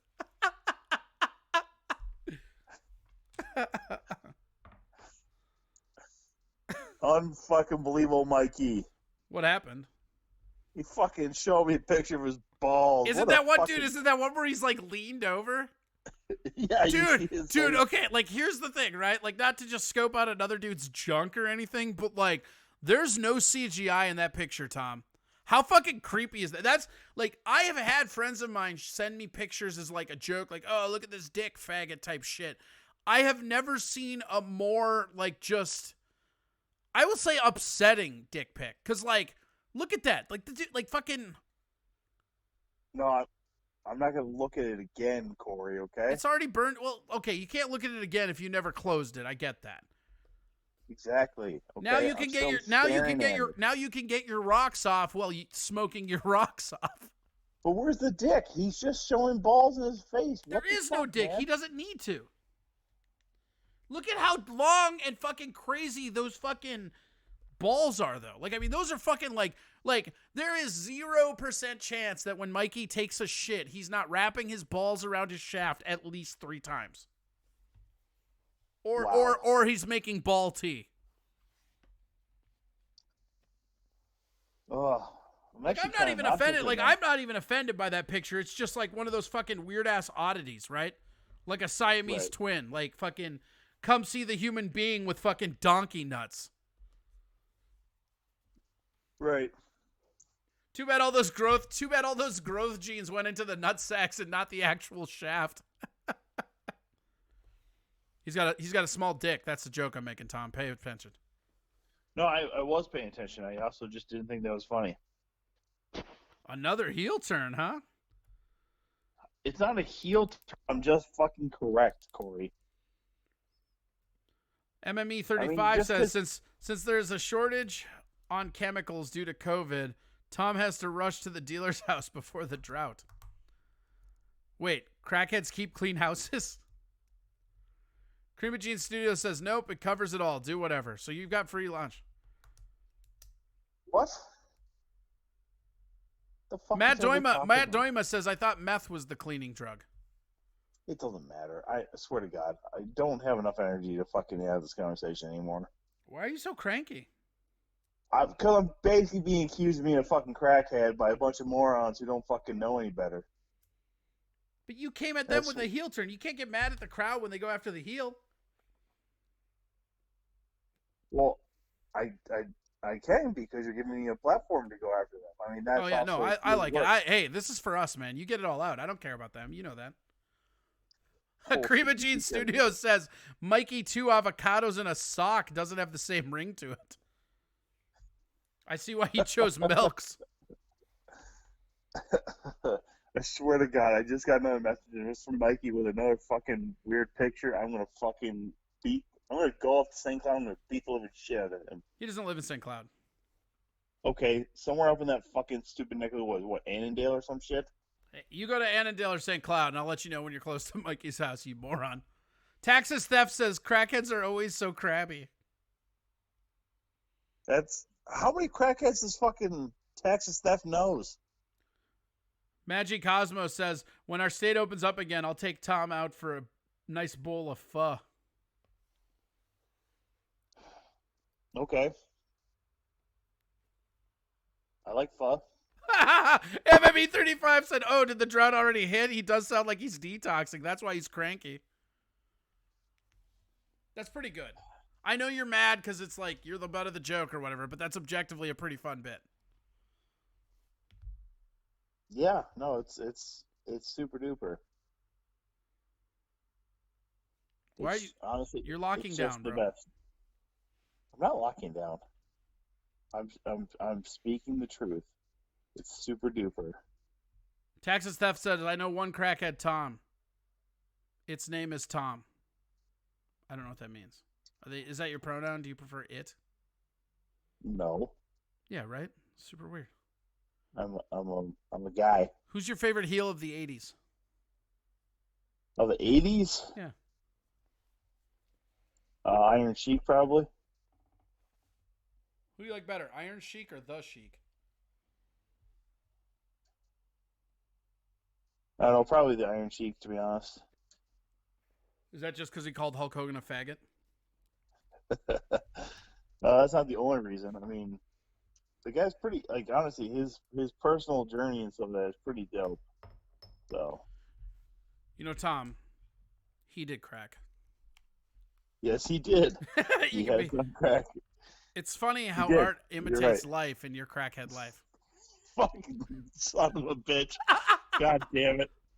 Hold on. I'm giving myself applause sound effects for that. You know what I added? You know what I added to the soundbar today? Beavis and Butthead laughs. What? Got some Beavis and Yeah, Butthead what? laughs? That There you one? go. Yeah. Is that the sound you make when you want more crack? No. The sound I make when I want more crack is I don't do crack. Oh yeah, that's what you say. So the moment you're out of crack is the exact moment you don't do crack. You're catching on now, aren't you? Okay. Taxes Theft says those slow clap.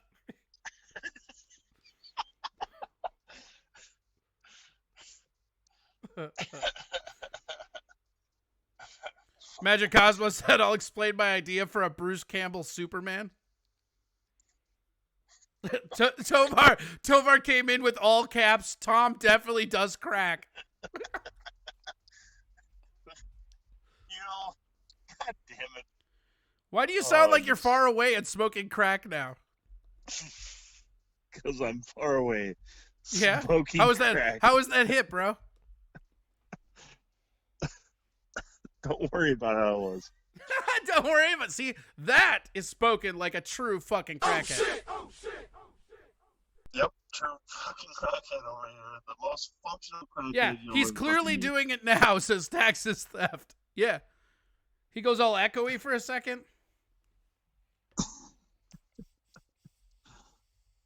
I'm sorry, I wasn't trying to laugh right into the microphone on my Did phone. you just say cough wrong? No, I said laugh. I mean, I know you're not used to hearing what that is, but yeah, most people in the comedy world get laughter. Comedy world, you mean crackheads in your alley?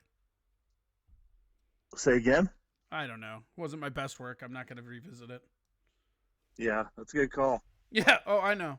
I'm in control, baby. Barely. Excuse me, bitch. You want to be this show, your real life. Texas Steph said next he's going to start talking really fast. Not true. I'll speak in my normal. Tovar wants to know how your COVID headaches are doing, but I think they're crack headaches now. They're not crack headaches. They're not COVID Is headaches. that why you've been having so many headaches? Because you're out of crack? I don't know. It's headache. Oh, shit. How are you tired on that much crack? Because I'm not on that much crack right now. I told you. I don't smoke crack. Freaky Listen, Deaky says, shut up, Tom. Don't put Corey down. Ever. All caps. Who said this? Freaky Deaky. Oh, I don't know who this person is. So I got fans, bitch. telling me. I got fans. Yeah, but I also don't have to give a shit about what they say. So, good on you, fucker. Mikey Two Milk says, Tom needs an intervention. We can save him. Hashtag ginger life's kind of matter. No, they don't matter at all, to be honest with you. Because when you say ginger, you generally mean ugly redhead. Texas Steph said, see how fast he's talking now? How am I? I'm not talking any different than I was before. Now, when I want to go into rant mode, then I ramp it up a little bit, and I do speak a little faster. Magic Cosmo says, not drug related, but I will introduce him to crack. It's a lifesaver. How is it a lifesaver? Tovar says, I heard that crackheads have more immunity to SARS. Is that what this is about, Tom? Why is, God damn it. What? This is an intervention, Tom. A lot of us love you, and we don't want you smoking that much crack. Oh, shit! I don't smoke crack. That's exactly what you would say while you were smoking crack in front of us. I don't smoke crack. How much crack do you not smoke? Okay, just say I don't smoke crack again. I don't smoke crack again. I put the rim shot sound effect so everybody knows you're joking about not doing crack. Right. I think it's really important that people listening know that Tom smokes crack. This is a great way of fucking going about my day. Oh yeah, your day is starting at 9:50 on a Sunday. Calm down, you victim. I said going about my day, not starting my day, you fucking moron. Your day's over, bro. You're gonna fucking have a vodka Nestea and pass out while watching Jeopardy. Life is passing you by, Tom. Actually, I've had several beers already, along with dinner while watching Jeopardy. So is dinner what you call smoking crack? No. Are you sure? Having dinner was legitimately cooking some chicken breast and some bacon, and having chicken breast and bacon. Have you told your loved ones around you and your friends that you smoke crack? No. Okay, so you're not going to tell them. That's good. I think that's a wise move. I think crack. Not telling them is the right move. Why are you projecting this on me? Do you smoke crack?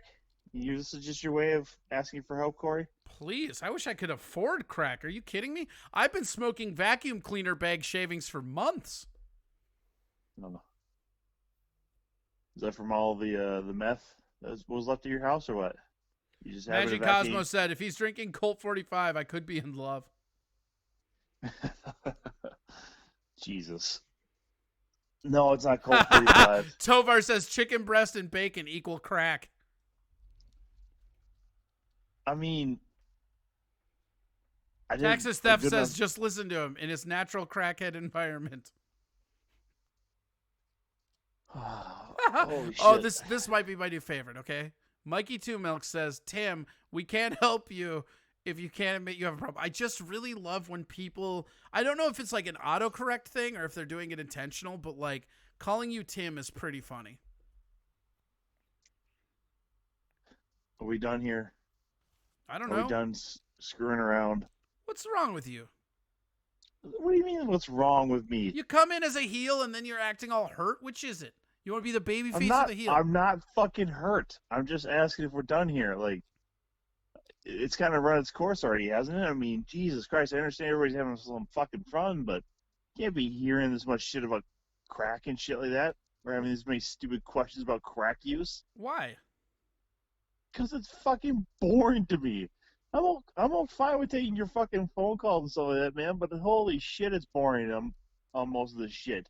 Everybody get into this fucking one-way path because of bunch of morons, excuse me, to be able to fucking think for themselves, so it's everybody like crack, crack, crack, crack, crack. One person at least throws up meth head, please. At least one person has to throw it out. Okay, so for the record, you're mad that nobody's throwing out meth as well. You're like, all right, look, mix it assholes, up, you fuckers. I could be a meth head. If there's a fucking black tar heroin or something, just fucking throw out 0216 anything. says mood swings. Crack does that. That's not fucking true. Not a line to themselves about what drugs. Also, or people keep going, byproducts Timmy. drug uses. Tovar's calling you old Timmy Crack Pipe. All right, here, do a character that's Timmy the Crackhead. What do you think? What do you think if your name was Tim and you smoked crack, would sound like? Also, a lot of people are telling you not to go. So as much as they like picking on you, they love having you, buddy. See, Yeah, this is how dysfunctional love feels when you actually have fans. So fucking weird. Right. Anyhow, I don't know if I was doing a character, Timmy the Crack Pipe or the Crackhead, it'd probably sound. Mikey Two Milk says, "Spit it out, Tim, you stuttering, muttering prick." I don't know. What's my best Mikey impression? Probably sound a lot like that. I don't know. Probably Freaky something- Deaky says, something "Whoa, like this. jeez, you fucking spaz. Smoke some weed and chill, you crackhead." It'd probably sound a lot like this if I was going to be real honest. I'd probably try to give some kind of twang to it. So in your head, if you smoke crack, you would have a southern accent immediately. Probably. I mean, come on, they smoke that shit out of fucking light bulbs and shit, man. I mean, Jesus. Which is probably what they'd say when they were like, Jesus, that's really good crack. Holy shit.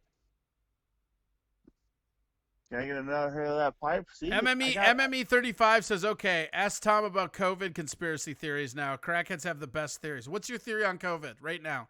Your gut feeling. What is it? Go." This is all just made up by the government to scare you and to give away your rights. Also, if you know anybody on the corner that is gotten any rocks lately, let me know because I'm out. Okay. I like this. I think this is your character, man. This is your gimmick. We found it. So the blue collar comedy tour now featuring Timmy the Crackhead. Yeah, dude. Timmy the Crack Guy. If Larry the Cable Guy can do it, we can do it for fucking anything, right? Timmy the Crack. God damn it. Just go up there and start just fucking scratching fucking word spots in my body. Middle of the joke. Instead of saying get her done, saying something like, what would the opposite of fucking, because like you got a twang that kind of sounds like Tiger King-ish, you know? I know, that's so like what's the fucking like Joe Usual? Like what's the opposite of exotic? Joe Boring? Joe Dull? Native? Joe Native? Yeah. No, because Joe Native would sound too much like Joe Standard, Joe Regular, Ordinary, Joe Usual. I think Joe Usual. Hi guys, I'm Joe Usual. I breed exotic hamsters, you know, the usual.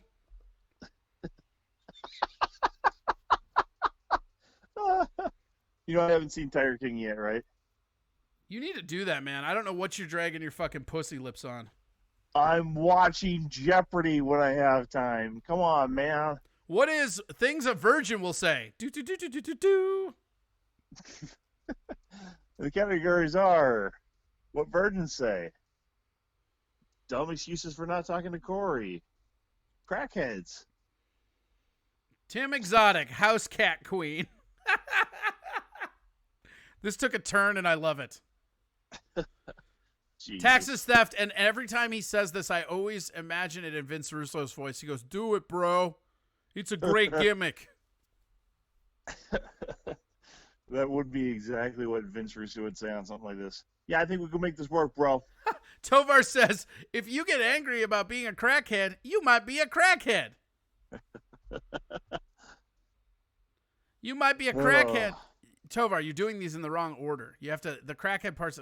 I had to actually edit that to make it form to the format. Yeah, I got it. If you live in your friend's basement alone and drink too much, you might be a crackhead. Not in the basement. If Well, you move further away from your work to save money for crack, you might be a crackhead. If you sell all your mom's apocalypse food supply for crack, you might be a crackhead. These are all Tovar. So you can I point that figured. anger at people. No, because he would know most of those things about me, so he's a good friend. And they just air my laundry.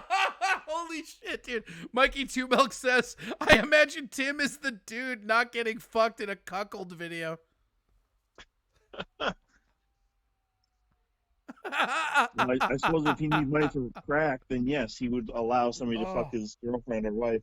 Would you let somebody fuck your wife for crack? Don't lie to me. Mm-mm. Oh shit! No, Corey, because I believe in the sanctity of marriage. It's Is between that a why you man don't and a- participate in it ever?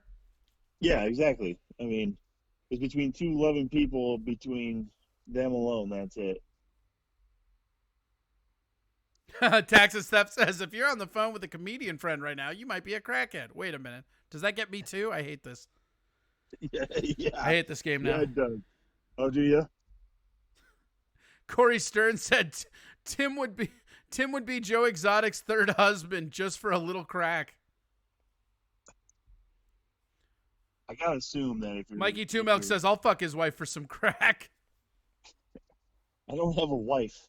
See what happened, though? Do you see what happened? These people are so sensitive and adhering to you. You started to be a little bitch, and then they started to turn it on themselves. That's a fan base, man. They love you. If you say so. Well, you see what I mean? Like, you started to get a little, like overwhelmed and a little mean, and then they just started to fucking, now they're all crackheads and fucking your wife, you know? Holy shit, Tovar actually wrote one in that's in the right format. I don't have to reverse it myself. Holy shit, he can't be taught. What do you say? Oh, well, that's just mean to me. I'm not reading that. Oh. Well, Tovar's insulting me, but I'm not giving you the ammunition. Plus, it incentivizes you to go back and watch this episode. I'm never gonna go back and watch these episodes. Oh, well, in that case, if you let yourself get berated by a sweaty bald man live on the internet streams, you might be a crackhead. Huh. Yeah, it's still way more bad on, or it's not as bad on your side as it is on my side. So I don't know what. Mikey Two Milk says, "In all seriousness, I like Tom. He has the best crack."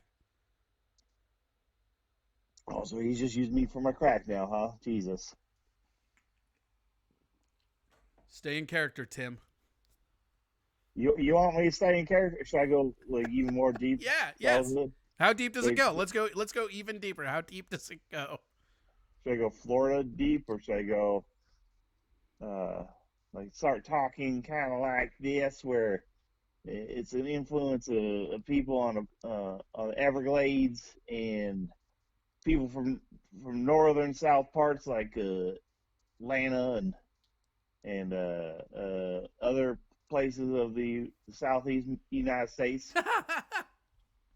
I mean, Magic Cosmo says, "Gingers are the best. It's that fire crotch." It's always back to the fire crotch. I'm starting to get offended by the use of fire crotch on your behalf because you're right. It's just super unoriginal. well, I mean, we all know what they're going to be saying about. Oh, Jesus Christ, I don't fucking like that at all. No, I mean, again, we've gone down this avenue. Mikey Two Milk says, "Living a lie, Timmy." I'm not living a lie. Magic Cosmo says, "Crack is a memory loss drug. That's why he doesn't remember being Travis. He's never seen Tiger King. He doesn't even get that insult." This is how weird our audience is right now, man. We've already expressed that you don't understand that reference, and then they're like, "Hey, what if we just give him more of that reference?" Right. Sounds like a good call for a bunch of morons. The fuck was I gonna say? Doesn't matter. Anyhow, um, yeah, this has been really fun though. I'm having fun. Yeah, I know you would have fun on this one, but This is pretty fun. yeah, it's a real blast. Why are you acting like you're butthurt about this? I'm not butthurt. Why are you so cranky today, man? Like you seem on edge. Why? I'm not on edge. I don't know, man. You just answered the phone with like this just animosity that I'm not used to hearing out of you. Have we never had a discussion before? I mean, I have animosity towards you every fucking day of my life. Did you get kicked out of your like Facebook group where you pretend to be an ant or something? Like what happened here, buddy? What? Or pretend to be an ant? What the fuck are you talking about? You haven't seen those? No. Oh yeah, look at just Google group where we all pretend to be ants and just laugh. No. I know everybody else has apparently a lot of fucking time being at home and away from people and shit like that. But I work a full-time job, so Yeah, but I mean, like, I don't know. Do you feel like I feel like you're getting more and more like angry as this goes on? Do you feel like it's because you're still working? I think we lost him. Now, when we call him back, is where he's really going to get mad, probably. Tom, where'd you go? Tom.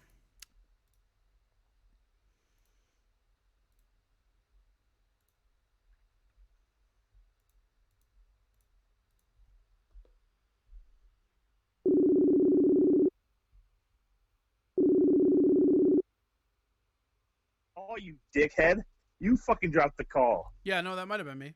I don't know. It's this system. It's actually Facebook. Like if you go over a certain amount of time, it lags and gets all weird with the calls. Yeah, but I was still hearing you fine. Oh yeah, all right. Well, whatever. I wasn't hearing you. So it's on your system. It's not my system. It's literally Facebook. Tovar asked, "Is this a new Tim?" Yes, this is a new. We're gonna need a new Timmy. Fuck. Tovar said he was about to bust a nut for some crack or something. Texas Theft said, "Poor guy got rejected by his group." They're talking about the ant stuff. No, this ant shit is hilarious. You should go watch. Like, you should look it up and like look into it. It's really funny. Fuck. No. No, you know how many people gave me fucking invites to stupid shit like that, and I just declined every one of them? And then all these stupid groups set up because what else you gonna fucking do or whatever the fuck that group is. Do you feel like there's residual anger in you because everybody is just like bitching about having time off and you just have to work over and over again? Excuse me, bitch. Right now it's just this weird, like there's two sides of the coin, right? So if you're at home and you're able to work from home full time, good for you. But you're still at home and you don't have to worry about driving anywhere or seeing anybody. But then if you're like me and your job has been deemed essential, and then they lay off half the fucking people across the company or whatever, or furlough people, so now I have to work harder. It's like, okay, so what's my fucking incentive? You know what I me? Yeah, it's So, like yeah, you're being punished for being one of the harder workers and like more reliable. Yeah. The fact that I can do multiple different jobs because other people failed to do their jobs correctly or whatever, so I just had to pick up the fucking slack. Listen, what I'm saying is, there's a reason that some of my friends outside comedy have referred to me as Trusty before, okay? Now, I still take your fucking phone calls, which I don't know why. I mean, all these do is just get me revved up. Because you're enjoying this, you fucking goddamn fucking tons of non-fun. Calm down. Listen, don't tell me to calm down, okay? You're such a fucking heel martyr. Your heel character just goes into Martyrville, man. I don't know why I'm still taking these calls. Yeah, is it real draining on you, buddy? You're having fun. You laughed a bunch. I'm sorry to pry you away from your jeopardy. That's on me. I had no way of knowing that. That's true. You would have no way of knowing that. So you know what? I apologize for my attitude. You're right. I have had a few laughs. It doesn't mean I'm necessarily enjoying it. There's sometimes- Taxes Theft says, sorry, I'm an essential worker too, but at least I can joke about it. They're going after you. People are getting kicked from groups. They vented to people.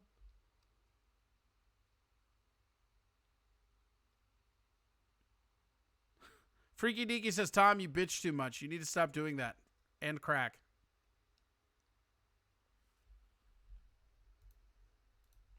Did we lose him again? I feel like that's not on me.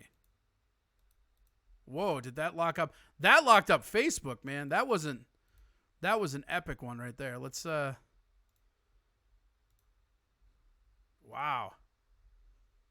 Holy shit. That hard locked the system right there. That's pretty good. Don't call him back. Should I call him back or no? We don't have to. I don't fucking care. We do whatever you guys want, man. I don't give a fuck. I'm just saying that was crazy. That locked the whole system up. PMS and crack is a bitch. Yeah, I mean, I guess. I wouldn't know. I've only ever had crack. Just kidding. I've never done crack. Sounds like a fun drug. It ruined a lot of people's lives, I guess.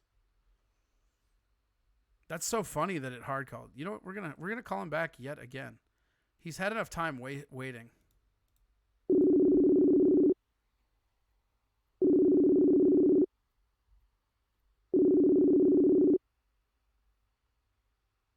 Oh, That was actually my computer. Everything locked down. Everything.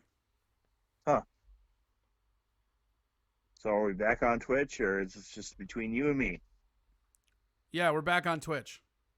Oh, damn it. What was I saying? No, I'm sorry. I'm sorry to everybody that's out there for bitching and complaining and just trying to talk about You my have a day. legion of fans, man. They're Tomaholics, dude. Don't call them Tomahawks. I feel like you're kind of Tom Maniacs? I don't know, like Crack Babies 89 says stop apologizing. who's wow. Now you actually have a fucking oh my god. Texas Theft says he's done. KO'd.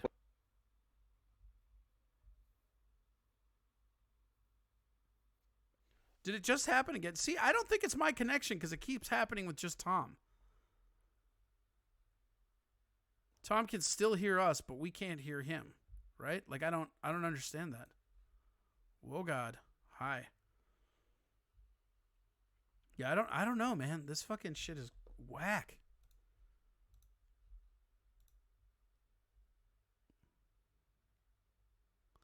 Go tomahawk yourself. These are way too good to not share. We're just gonna keep going. We're just gonna keep calling him back.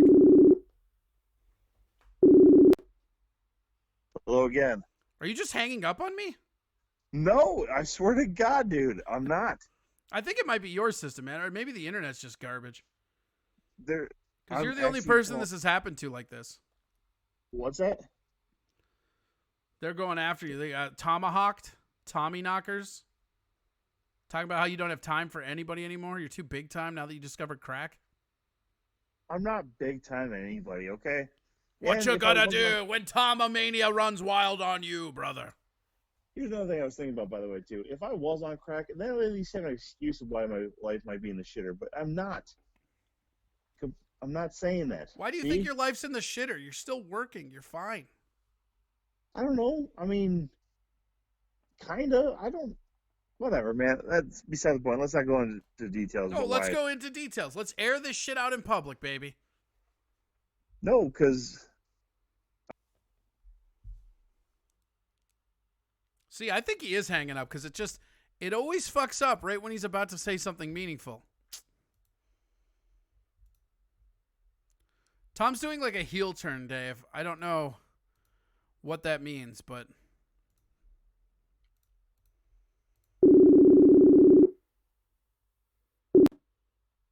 what? hi. Hi.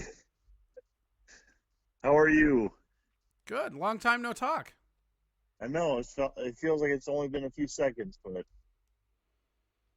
man, it must have been like a whole fucking lifetime ago. Because we're ants. We're all ants, everybody. Yeah, go join that ant group. It'll make you feel better. I'm not gonna join no fucking. Maybe your life will feel less in the shitter when you join a colony of thousands of your brothers in service of the Queen. No, that's not what this is. What the have you? What? Can you hear me? Yeah. All right. Taxes theft Wanna says make sure- poor crackhead. Not a, Yeah. All right. Sure, I'm a crackhead. It's been really nice to tell everybody out loud that I'm a crackhead. And by that, what I mean is, I got issues, and crack is one of them. I mean, my issue is I love it too much now, guys. I've been just doing it for so many years now. I mean, holy shit, guys. It's the best. If you've never had it, it's the best. It's better than fucking anything you've heard about meth. It's All right. Well, the now best. that they know that you like meth and crack, tell them where to get a hold of you. Well, I don't want to tell them now. Oh, well, then give them a fake name. No. Well, what do I you didn't like? know all of a sudden we'll see, you wrote me in now, and you got me going. Yeah. So now let's just keep talking. Let's talk about whatever. Like, man, like how are you doing? What's new in your this world? got boring the moment you like owned up to your crack usage, though. I know, right? Because I'm now responsible. Okay, I understand what my flaws are as a person. I've been doing crack for too long. Now I'm gonna get off of crack, guys. Okay, so you're gonna see a different Tom. You're gonna see a whole different Tom. You might see one reversion or two back to Timmy. I'm guaranteeing I'm gonna slip into the crack again. But you know what? You're a new Tom. It's gonna be great. It's gonna be a wonderful experience. Everybody's gonna love it. It's gonna be a much better Tom. Okay. If you really Taxes there, theft says he doesn't believe you. that's what I'm saying. There's going to be a few times where Timmy's going to be coming out, but it's going to be a better Tom moving forward. Okay. Mikey Two Milks wants your personal cell number. Here, I'll just put it in chat. I'm not going to fucking give him my cell phone number. And why do you try to call me anyways, man? Like, I'm doing this show and he tries to fucking call me. Taxes theft said you're not a crackhead at all. You lied to us. Also, when I admit, that's also when you guys get the fucking hint finally, huh? Yeah, Jesus. I feel like you've been lying to everybody about. I mean, your I'm crack use. definitely more of a rageahol than I am a crackhead. Why do you feel your life's in the shitter if you're not really on crack? I don't know. Fucking. Is it the heroin? This is not where I planned on being at the fucking age I am at. So. Oh, one of those. Like Yeah. what have I amounted to? No, I mean I've no.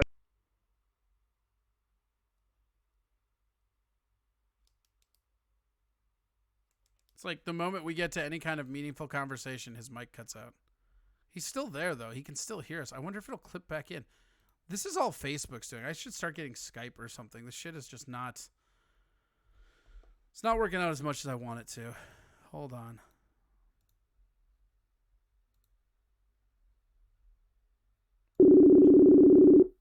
Just gonna keep calling him back.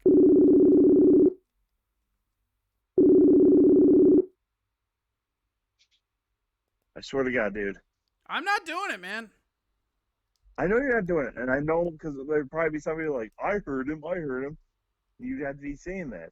No, man, it's Then weird. now I'm I just watching think the it's funny. program and I shit. just think it's funny that we got through all the weird bullshit and we get into the personal stuff and it happened again. There's no personal stuff. I'm sure as hell not going to share my personal life with these people out here. Why? Come on, these people are in your corner, Tom. No, they're not.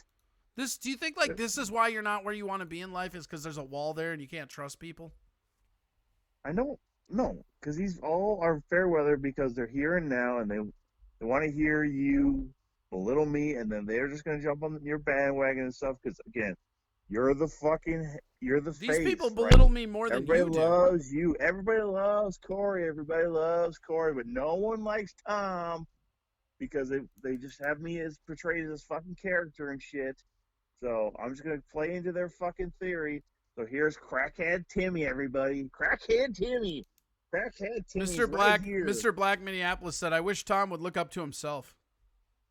Who in the fuck would say that? It makes no fucking sense. Taxes Theft says, "We're just having fun. Relax." Crack Baby 89 says, "I love you, Tom." Who in the fuck would say that? It makes no fucking sense. Taxes Theft says, we're just having fun. Relax. Crack Baby 89 says, we're just having fun. Relax. Crack Baby 89 says, I love you, Tom. Who Mr. Black says he's so nice. is that? Dave? Yeah. No. Is it? Okay. Yeah. All right. Well, Freaky then, Deaky said, I'd do crack if my name was Tom or I was a ginger. What the fuck? See, Mr. Black says you're a good guy, Tom. What? You're doing that thing that newer comics do where you focus on the one bad person in the audience and you don't play your heart out to the people that love you.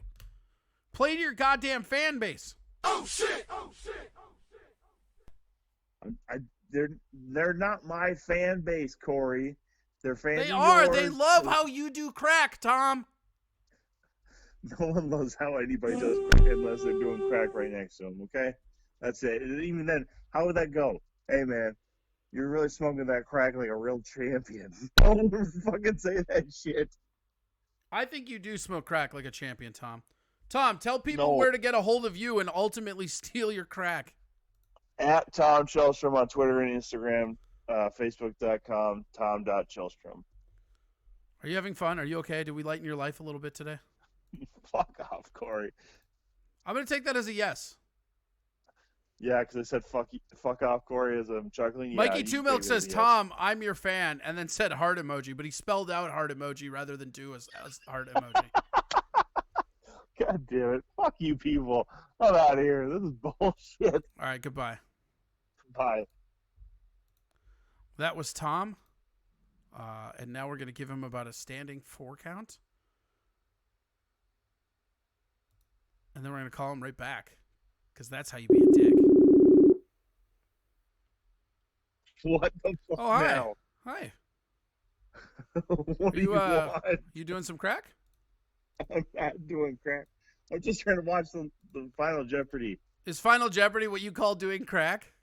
Yes, it is. Oh! You fucking clown. Yeah. God damn it. I'm going to kick the shit out of you one of these days. You smoke crack. You don't want people to know that you're so whack. Crack is not You whack. are nothing but a crackhead named Tom. Wow. Good one. You're very creative on the fly like that. Thank you for noticing.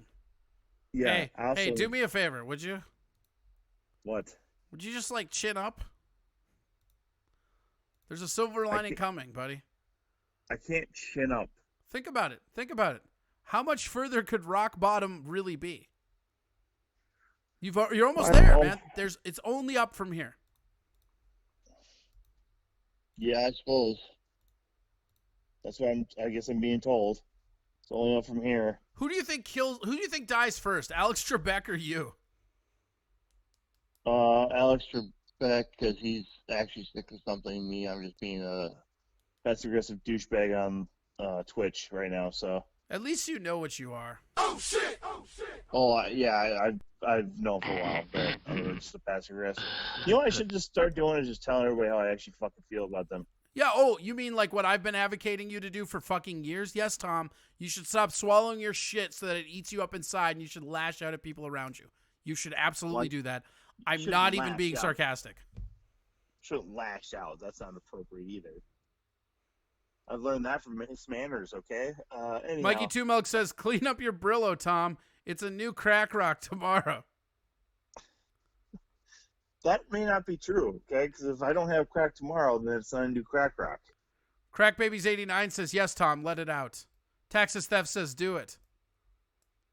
Do what? Let it out. Let it out. Get it all the fuck out. Let's go. March. I'm not going to share my personal stuff with everybody here. Okay? This is why you'll never be. This is why you'll never be a made for Twitch legend, Tom. What does that even fucking mean? A made for Twitch legend? I mean, you have what, 30 people? Maybe 45, 32, asshole. Okay. And that's not even counting the 20 hits I'm going to get on YouTube after the fact. So it's more like 40 to 50. Wow. Holy shit, Get man. fucked. Holy Get shit. fucked. Sign me up for fucking celebrity status, I'm man. fucking trying, but your bitch ass is getting mad about it. I call you up and you're all like, ooh, I'm just going to heel turn all the fucking time. My name is Tom. Doobity doobity doo. Listen, I'll own up to the fact of being a bitch ass. Yes. And I'm just trying to get you out of that fucking bubble, and you just accost me for it all the time. I'm the victim here, Tom. In a lot of ways, your behavior called me this evening, Tom. What the fuck does that mean? I just need you to understand that I'm the victim here. Are you fucking delusional? Yeah, I think we all know I'm fucking delusional, right? I'm running a whatever show on Twitch. Like, it's here. Unfucking believable. How in the fuck has anybody ever supported you ever doing anything? I mean, actually, I do know, because I know your mom has never supported you in anything. That's true. Yeah. Freaky Deaky says, I hear spoons and tinfoil in the background. Tom, what are you doing? No, you don't, you fucking weirdos. And also, too, how would they know that it's spoons and tinfoil? Is it? I don't know the answer to that, Tom. You seem to be able to verify it. Oh shit! I don't know. I don't know. Yeah, this is a real rude awakening for you, huh? This has to sting. You poor guy. I'm not. Don't patronize me with your fucking. Oh God, I fucking hate you so much right now. I'm patronizing, Tom. That means I talk down to you. I can't even fucking form words. I'm so enraged by you right now. Is that like a crack thing, or how does that work? It's a frustration thing. You fucking. What are you frustrated with, big boy? Come on. For some reason, I always want to call you Guido when I start going. Do it. Let out the hate. Let him out. No, it's not fucking hatred. It's honestly, it's the same shit from you all the fucking time. Just trying to get my fucking goat, and then I get in these moods, and then everybody just fucking offer your goat. It's not like it's fucking hidden. You fucking offer it. You're like, hey guys, my name's Tom. Nothing can hurt me. By the way, I'm made out of goats. Get them. I'm made out of goats. Yeah, greatest of all time, baby. See, there's a compliment for you. You sad fuck. Oh, fuck you. Come on, buck up, camper. I'm not. Don't just fucking cliche it up like that, you fucking dick. Hey man, there's plenty of more fish in the sea. God damn it. I so badly want to just come over to your place and just punch you right in the fucking face. Don't dream it, be it. I'm not gonna go all the way to your fucking house, break in, right, and then punch you in the fucking face live on Twitch. I mean, don't get me wrong. Why? Dude, do you know the viewers I would get? Why don't you want me to be successful? Do you know the viewers that would get? I know, it'd be great, actually. As soon as I would hit fucking YouTube. And you would be a fucking, it would go viral immediately. You'd be known as that crazy ass ginger that assaulted that fucking really funny, awesome, handsome comic. 3 words never to describe you again. All right, look, asshole. I know that you got to go. I know you work tomorrow. I know you're trying to squeeze in your Jeopardy. So I'm just going to ask you this, okay? We're going to do a sound clip, and you're going to be able to hear this, okay? Uh-huh. So tell me, okay, first off, thanks for coming, man. I do appreciate it. I'm sorry you're so mad. I don't know why I'm mad, to be honest. I don't know. I don't either. And I think, like, I honestly think if I'm going to put on my little, like, fucking doctor hat or whatever, I think that. If you say crack right now, I swear to God. Well, I don't think it's just the crack. I think the main thing is you're mad at all these people staying at home, which you wish you could do and you can't. And you're getting more and more bitter as they complain about something that you wish you would have. And so that's bleeding over into the rest of your life. And I also think that the crack doesn't help. Okay. Well, nice psychoanalysis there. Well, I'm just saying, it's just my gut instinct of what I know about you in the situation. But okay, we got to move on. We're out of time. Can you do me one favor? You got to listen to the sound clip, okay? Right. Does this sound like a phone hanging up? Get fucked. That's Tom. I hung up on him. He can fucking eat a dick with his sad sandwich ass. That's how you handle that shit. Now he's going to go home and he's going to smoke some crack about it, probably, would be my guess. Who the fuck knows? This shit is all kinds of off the rails tonight. We got Tom smoking crack, which is fucking pretty good. Pretty good for the old listeners. All right. Yeah, that's the only way you can get out of there, right? I love me some Tom. Tom Chilstrom. He'll be okay. He's fine. He's a very durable little kid. He'll be all right. Let's see here. I like to not call him every day, though, because, like, we call him every now and again, and it makes it so, like, he doesn't really know when it's happening. What I should do is call him on, like, a Wednesday or Thursday from Facebook. Yeah, hopefully he's okay, but I don't care. That's right. I mean, I care. Like, he's my buddy, but he's fine. He's just being dramatic. Tom does this. This is Tom in a fucking nutshell, man. This is just what I don't want to say what he's known for, but I mean, this is what he does. He gets in funks and then he just gets mad. And I honestly think that more so than anything, I think having to go to work all the time, well, these people, because, like, I can't imagine that aspect of it. And I think we all don't really empathize with that, but like these emergency responders and shit, not just anybody that's essential that's working out there, they're going through all this shit. Well, basically everybody like us just sit here bitching about how hard this party is, you know? If you were off on a cereal box, would be crackled. Okay, that's all right. Yeah, no, Tom is great, and he gets, like, really, like, hyper mad. But it's not, like, he's not really that mad, but it's just, if you knew him, it's funny. But if you don't know him, it's even funnier. Where are we at for time? Oh, Jesus Christ, this show flew by again. Let's call Tovar.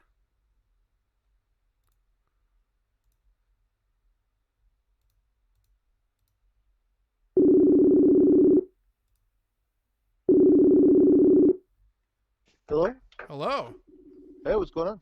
Not much. Identify yourself to the callers or listeners. I am Stephen Tovar. I call once a night, or I get called once a night. I talk about shit that we should all know to prepare for, you know, our impending and more doom. importantly, you do not smoke crack.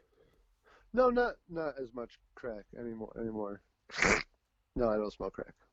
All right, I'm going to go to the bathroom. You entertain these people. I'll be right back. To the bathroom! Yeah, poor Tom is so bitchy, man. Like, that dude, like, needs a cheer up. I don't know what's going to give it to him. Apocalypse for life. Stephen Topher. Yeah, maybe. I don't know. That's the weirdest play on my name I've ever seen, Mikey. I got called in to do Matt Doima's podcast today, the Awful Service podcast, at 20 minutes notice. And then Corey dropped some, like, articles on me about the GOP being the source of all this, like, protest and shit that's in Michigan and Minnesota. So I was, like, diving down that rabbit hole today. It's fucking crazy. Yes, I smoke weed. I'm smoking weed right now, right before he called me. I have a lighter in my hand. I will be smoking weed. And by that, I mean tobacco for all the law enforcement out there as soon as I get off the phone. Yeah, man, I've been smoking a shitload lately. It's like a monumental amount right now just because I'm under so much stress and being cooped up. There's, like, really nothing else to do except for game, drink, and smoke weed. So you end up fucking doing more of all three than you probably should, right? It's like all there is to do. Like, I get up, it's like 2 o'clock in the afternoon. I've probably been up for 2.5 hours, and I'm just like, oh, I better fucking pour me a double. Fucking make Ooh, it that was some 2.5 crack. fingers. Oh, did you piss some crack out of your dick? Some of that dick crack? That's what I call smoking crack. Pissing crack out of my dick. Pissing crack out of my dick. It's a weird looking pipe you got. I know. Dabs, wax, it's all good. Everybody knows. Dabs wax. I'm a flower guy, I guess. I'm an old school. Just give me. I do like wax, though. I do like me some dabs, but I'm Dabs I'm are the old way. school Dabs here. are the way, man. They're higher It's the potency. future. No, for sure. And that's the thing is, like, if I really want to get high, with my stupid Irish beaner tolerance, Irish Mexican tolerance, I kind of have to. How much? Okay, so I heard you do talking wax. a little bit about the rabbit hole that I threw you into. Like, how crazy is all that Dude, shit, right? Yeah, well, And we're so, gonna go over it, so don't like we're not gonna dissect it because No, I'm no, gonna I go don't over it wanna- before yeah, we're yeah. done here. But Well, that's what I was saying. Like, I haven't had a whole lot of time to prepare for your show today because, like, I was like going down that, and then right after that, Matt Doima called me and wanted me to fill in for the Awful Service podcast. yeah, which I was supposed to do but couldn't. Right. Well, and, like, thank you, man. That was so much fun. That was probably one of the most fun things that I've done on an online thing because it felt like I was in a green room again for like a couple hours, man. It was neat. It wasn't so bad at all. Yeah, but so I did that, and then I turned on this show, and I saw you talking with Isaac, and man, dude, I love that dude. Yeah, he's a good dude. He's freaking awesome. Super cool that he's at a place now where he can be honest with everything. Because, I mean, that's the first time, to my knowledge, he's spoken out publicly about his drug usage. Well, and I know that he had moved down south and like he had gotten a job as a bus driver and everything, but I didn't know that like he had like all the coming to Jesus stuff and like all the honesty stuff and all the work with his therapist. Like I love seeing people that can grow out of like bad habits, man. That's really beautiful. Yeah, well, and I love the honest reflection of like I was lying to my therapist, and then when I stopped lying to my therapist, it got It's like better. the third or fourth time, right. Well, that's how it always is, right? You're lying to yourself, not just your therapist. Right, that's exactly what you're doing. You're lying to yourself, and That's you why don't I never trust need your a therapist. I'm cool enough lying to myself. Yeah, I think everybody. All right, well, hey, do you have give their tip real quick? We're coming up like close, and I want to get to this rabbit hole that I God. haven't even touched yet. So What do I really want to talk about? Like I said, I've been so busy today. Okay. How about fast food prep? I'll do this real quick. If you want to order fast food, I think that it's okay. My previous position was it wasn't okay. I think now if you order pizza or any kind of hot food, you can throw it in the oven, you can cook it, and you can eat it, and it's going to be something that you don't have to worry about having any kind of COVID or any other diseases on it because it's going to be going through the oven and reheated twice. I don't recommend anything cold, and always go through like kitchens that you trust. You know, don't try new food right now, I guess would be my recommendation.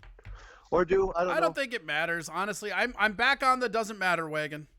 I keep going back and forth. Every fucking day is a different journey with me in this. I'm on the nobody's gonna know for a couple months wagon. That's what I'm on. I'm on the like I see. Nah, man, that fucking shit today, like, because not only does the GOP link to all that shit, which we'll get into, right? But then the fucking hardcore stuff is also linked into the Dems. Both sides are perpetuating this, so like I'm not worried about it anymore. I don't want to give any of this away because I want you to talk about it on the show, and like I'll tune in for it because it's super interesting to me. And if this is the way it's going, man, like this is literally how wars happen, so that we don't actually elect anybody. Oh shit! No, I know this is fucking crazy. What's seeing right now is like it's like a test on our democracy that we probably haven't seen since the Civil War. Yeah, it could be. I mean, for all we know, this could be the next Civil War. You know? Yeah. It's all right. Well, here, I'm gonna just cut you loose a little bit early today because I got to get into this. Like we're just coming up on 20 minutes. Isaac went way longer than I thought he would. So, all right. Well, everybody goes way longer than you thought they would, dumbass. Well, yeah, because we have fun. That's what fun is. What? Oh, he hung up on me? Whatever. What a dickbag.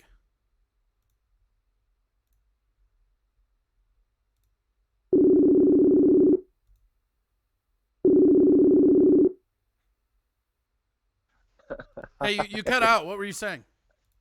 Huh? You cut out. What were you saying? Oh, I was saying you can find me on Facebook, Steven Tovar. I'm the one that hangs up on you. Get fucked. That's how that goes. All right, here we go. Let's hardcore into it. So, this actually came to me by way of Dave and my buddy Brian. So, shout out to those guys. They're probably still in here, Mr. Black and Cream of Jeans Studios. This was Ricky MMA. Do you guys talk MMA? I can talk MMA. I actually have an MMA podcast as well. But what would you like to talk about MMA, Ricky MMA? I literally love to help anybody and interact with anybody I can. What would you like to talk about MMA? And we will see if we can't work it around into something. Right now, it's kind of hard to talk MMA because aside from Fight Island, there's not really anything going on, right? Never forgive Disney for taking away Ferguson Gaethje either. That's important. All right, let's get to these links quick. Let's see here. So I'm going to put these in chat just because they're going to be a little harder to get to. If for some reason, I know sometimes people have issues with the stuff that is put in links. That one and that one.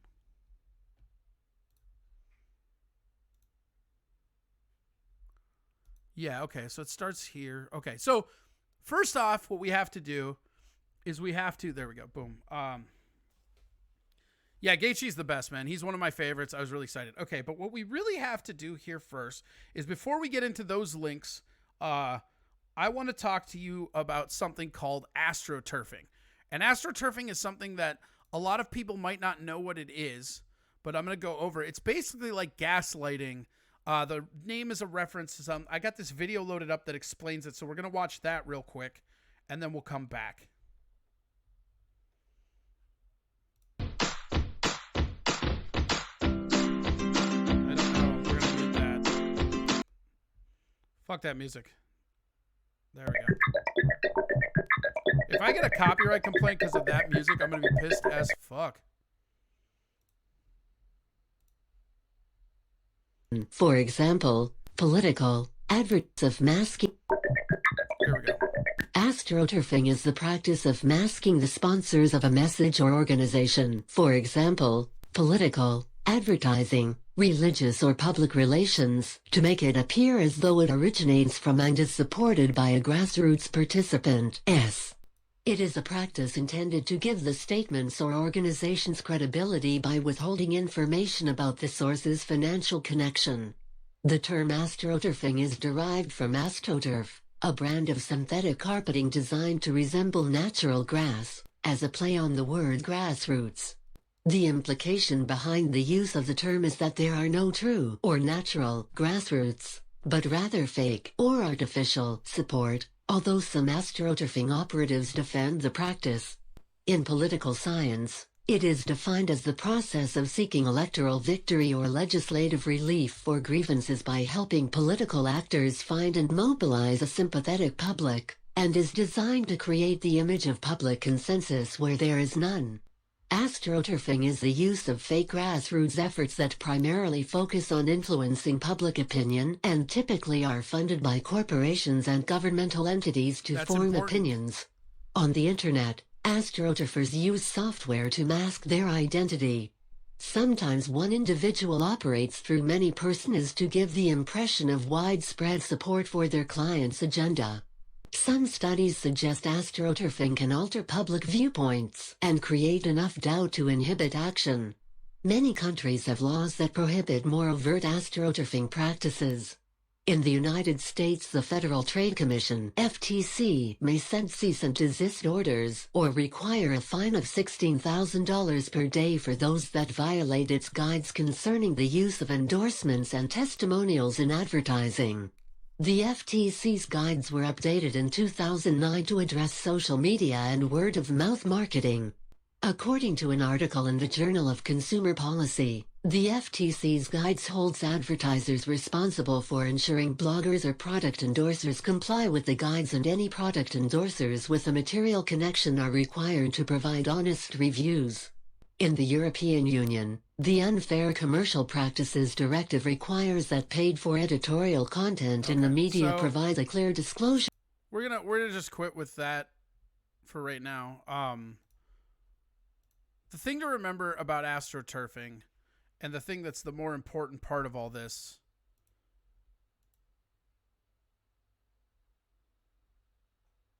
yeah, well, that's the whole thing about astroturfing, is that astroturfing is something that we should use this to bump up Twitch viewers. LOL. Oh yeah, whatever. It's Rich having fights yet? Oh, Ryzen. I don't think they are. Nobody's having fights right now at all. Can I smoke a bullet while you watch this? Yes, you can. Yes, smoke away. Yep. Boom. So yeah, so the whole thing with astroturfing, and this is a thing that people have seen a lot, and there's never really a lot of proof. A lot of what's happening with it is always the stuff that we see on the surface, right? And so the thing with astroturfing is that they call it astroturfing because it refers to grassroots. Like, so all grassroots movements are usually politically motivated by bigger companies. Now, a lot of the times it's hard to juck down to exactly where those companies are coming from or how it's coming from. I'll give you an example right now. In this country, we're having with the coronavirus oh my God, sweeping this America. is so crazy. No, come on. All right. So we go, let's see here.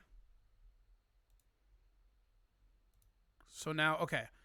This is let's see here. There we go. The soundboard is fucking, once I get to where it's a little bit too much on the memory, it slows down a little bit. So, Yeah, so this is explaining everything that's going on behind the scenes. So I want to show you something, and this is from that protest that was happening in Minnesota. It also happened in Michigan, but this is a thing that's been going on. Why does that not work anymore? Ugh. All right, I guess we're going to have to do all this the old-fashioned way.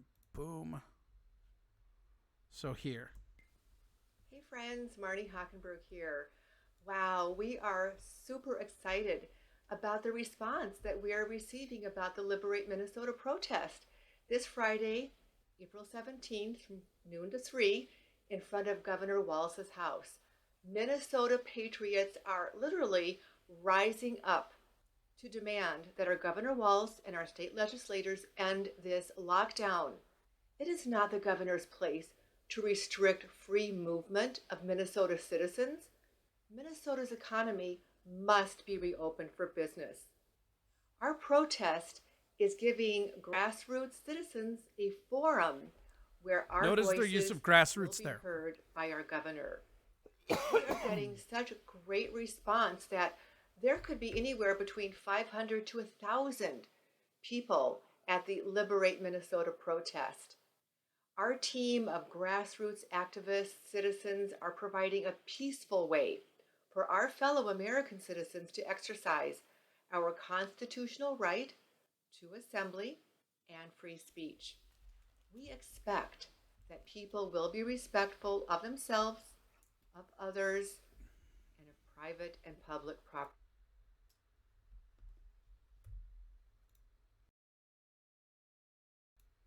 Okay, so sorry, my fucking launch thing is fucking up.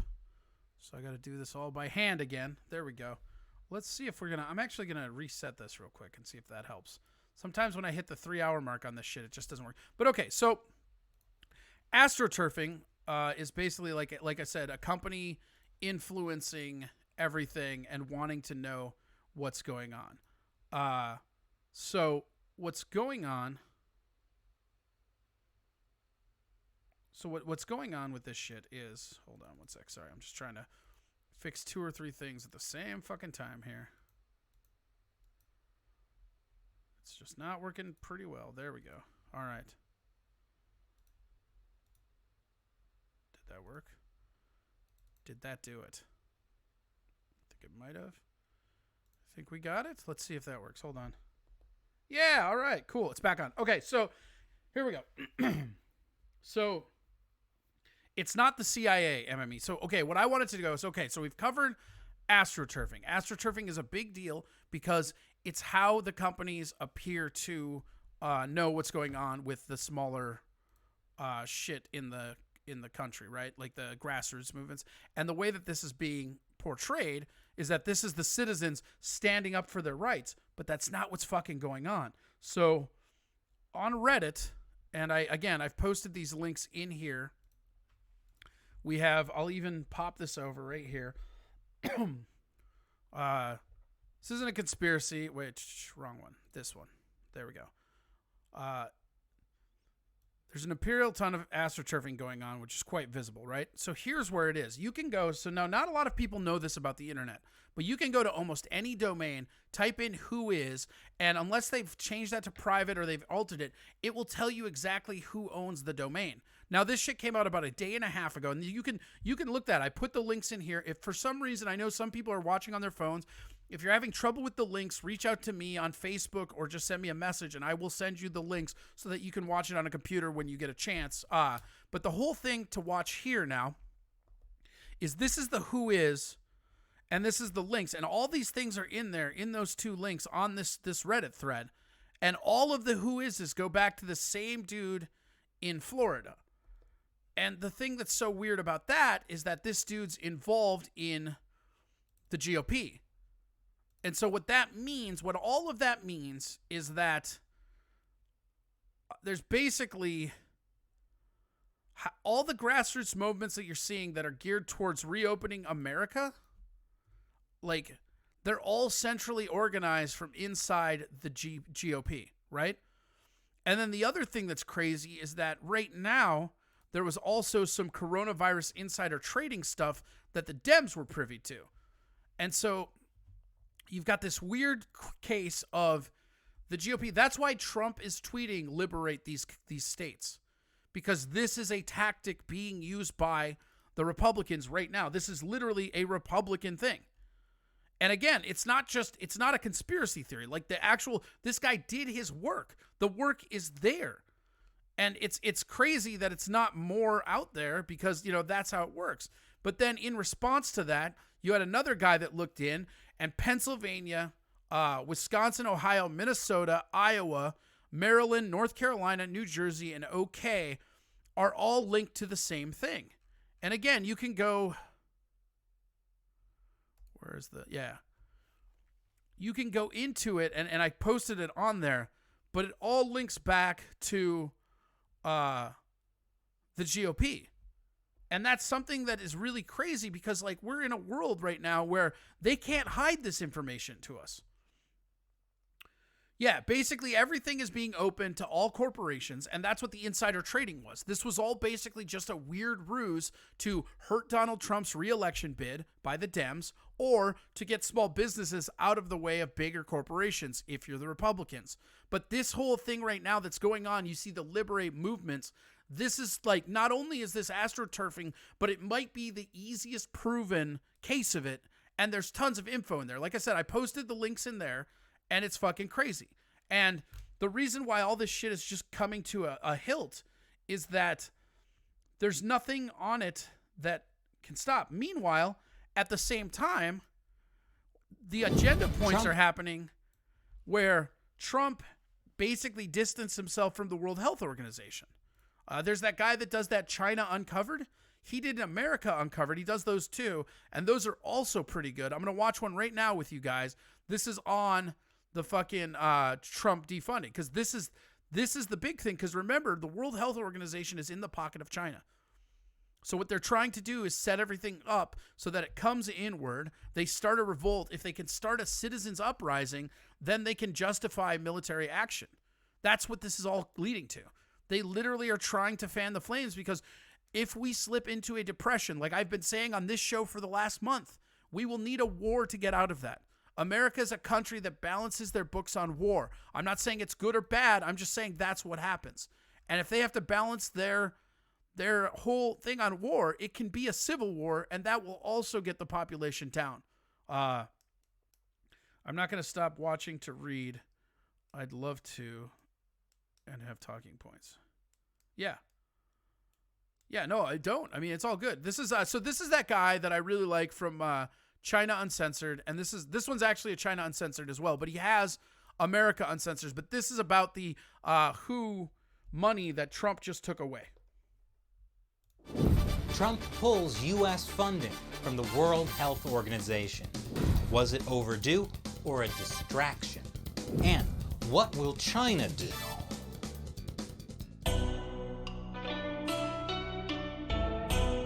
This is China Uncensored. I'm Chris Chappell. Well, it's finally happened. After threatening to pull U.S. funding to the World Health Organization, President Trump finally made good on those threats. Today I'm instructing my administration to halt funding of the World Health Organization while a review is conducted to assess the World Health Organization's role in severely mismanaging and covering up the spread of the coronavirus. Everybody knows what's going on there. I mean, yeah, I totally do. And I bet you do too. For weeks, I've been talking about the incredible levels of corruption within the WHO, and even a lot of the problems with the leadership of the WHO. During that coronavirus task force press briefing, Trump talked about a lot of those issues. That the US provides more funding than any other country. That the WHO actively discouraged countries from issuing travel bans, which resulted in the deaths of thousands. And the fact the WHO never criticized the Chinese Communist Party for silencing whistleblowing doctors, like Dr. Li Wenliang. Dr. Li tried to raise the alarm about the coronavirus early on, but was silenced by communist authorities. Instead, the WHO willingly took China's assurances to face value, and they took it just at face value, and defended the actions of the Chinese government, even praising China for its so-called transparency. I don't think so. Wow, he's still got some of that world wrestling spirit in him. Last year, the U.S. contributed $900 million to the WHO's $5.6 billion budget, which is about 15%. Now, I'm sure this won't surprise you, but Trump's decision to pull funding from the WHO has been heavily criticized by the Chinese Communist Party. State-run media called it blackmail, without mentioning the part about how Trump only temporarily suspended funding. While a review is conducted to assess the World Health Organization's role in severely mismanaging and covering up the spread of the coronavirus. The Chinese Communist Party unconditionally defended the WHO, and they should. Friends help each other out, like how the WHO helped the Communist Party cover up the coronavirus. Meanwhile, WHO Director General Dr. Tedros tweeted, "Love. Also, stronger together." And confidence. Is he trying to tweet like Trump? Tedros needs to learn how to use all caps and how to stop believing the Chinese Communist Party. But Chinese state-run media then tried to frame Trump's actions as illegitimate, a desperate attempt to distract from his own failure to contain the coronavirus. We actually did a pretty in-depth look at the Trump administration's coronavirus response on our other show, America Uncovered. The episode is called "Did Trump Botch the Coronavirus Response?" This was one And we're yes, gonna we watch have a whole too. nother YouTube channel just focused on American issues. It's not shocking that Chinese state-run media criticized Trump for suspending WHO funding. What is shocking is that many Western media companies, like the New York Times, also latched onto that same propaganda narrative. In fact, the New York Times indirectly praised China's response to the coronavirus, saying that, brutal as they were, China's tactics ultimately worked, adding that public health experts called it an unparalleled success. Sure, if you believe the Chinese Communist Party. Let's take a look at that unparalleled success inside China. Someone should tell Chinese authorities this is not how to do social distancing.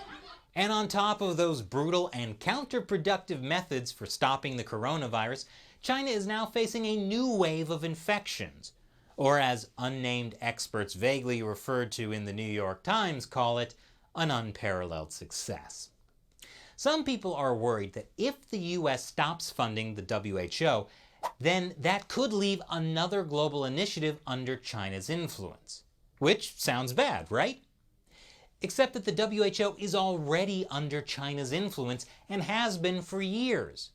For more details, check out our China Uncensored episode, Coronavirus, How WHO Corruption Helped It Spread.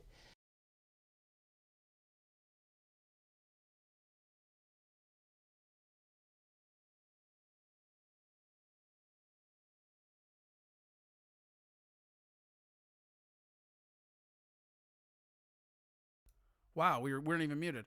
I said you guys can go back and watch the rest of those. Remember that he also has an America Uncovered. And the reality is that it's not the CIA, it's not the FBI. This idea that they're controlling us, that's not what this is.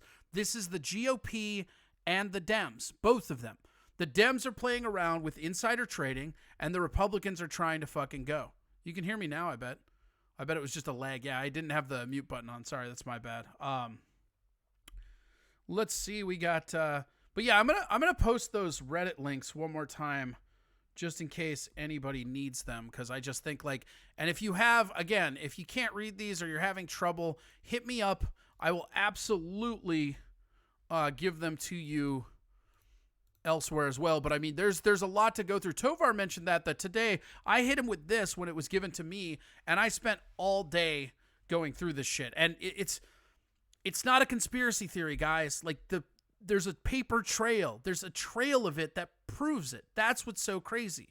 Like, what can we do? Well, what we can do is, first off, we can stop voting for either of these parties. They're both the same. They're not representing us. That's huge. But the main thing that we can do right now, I don't know.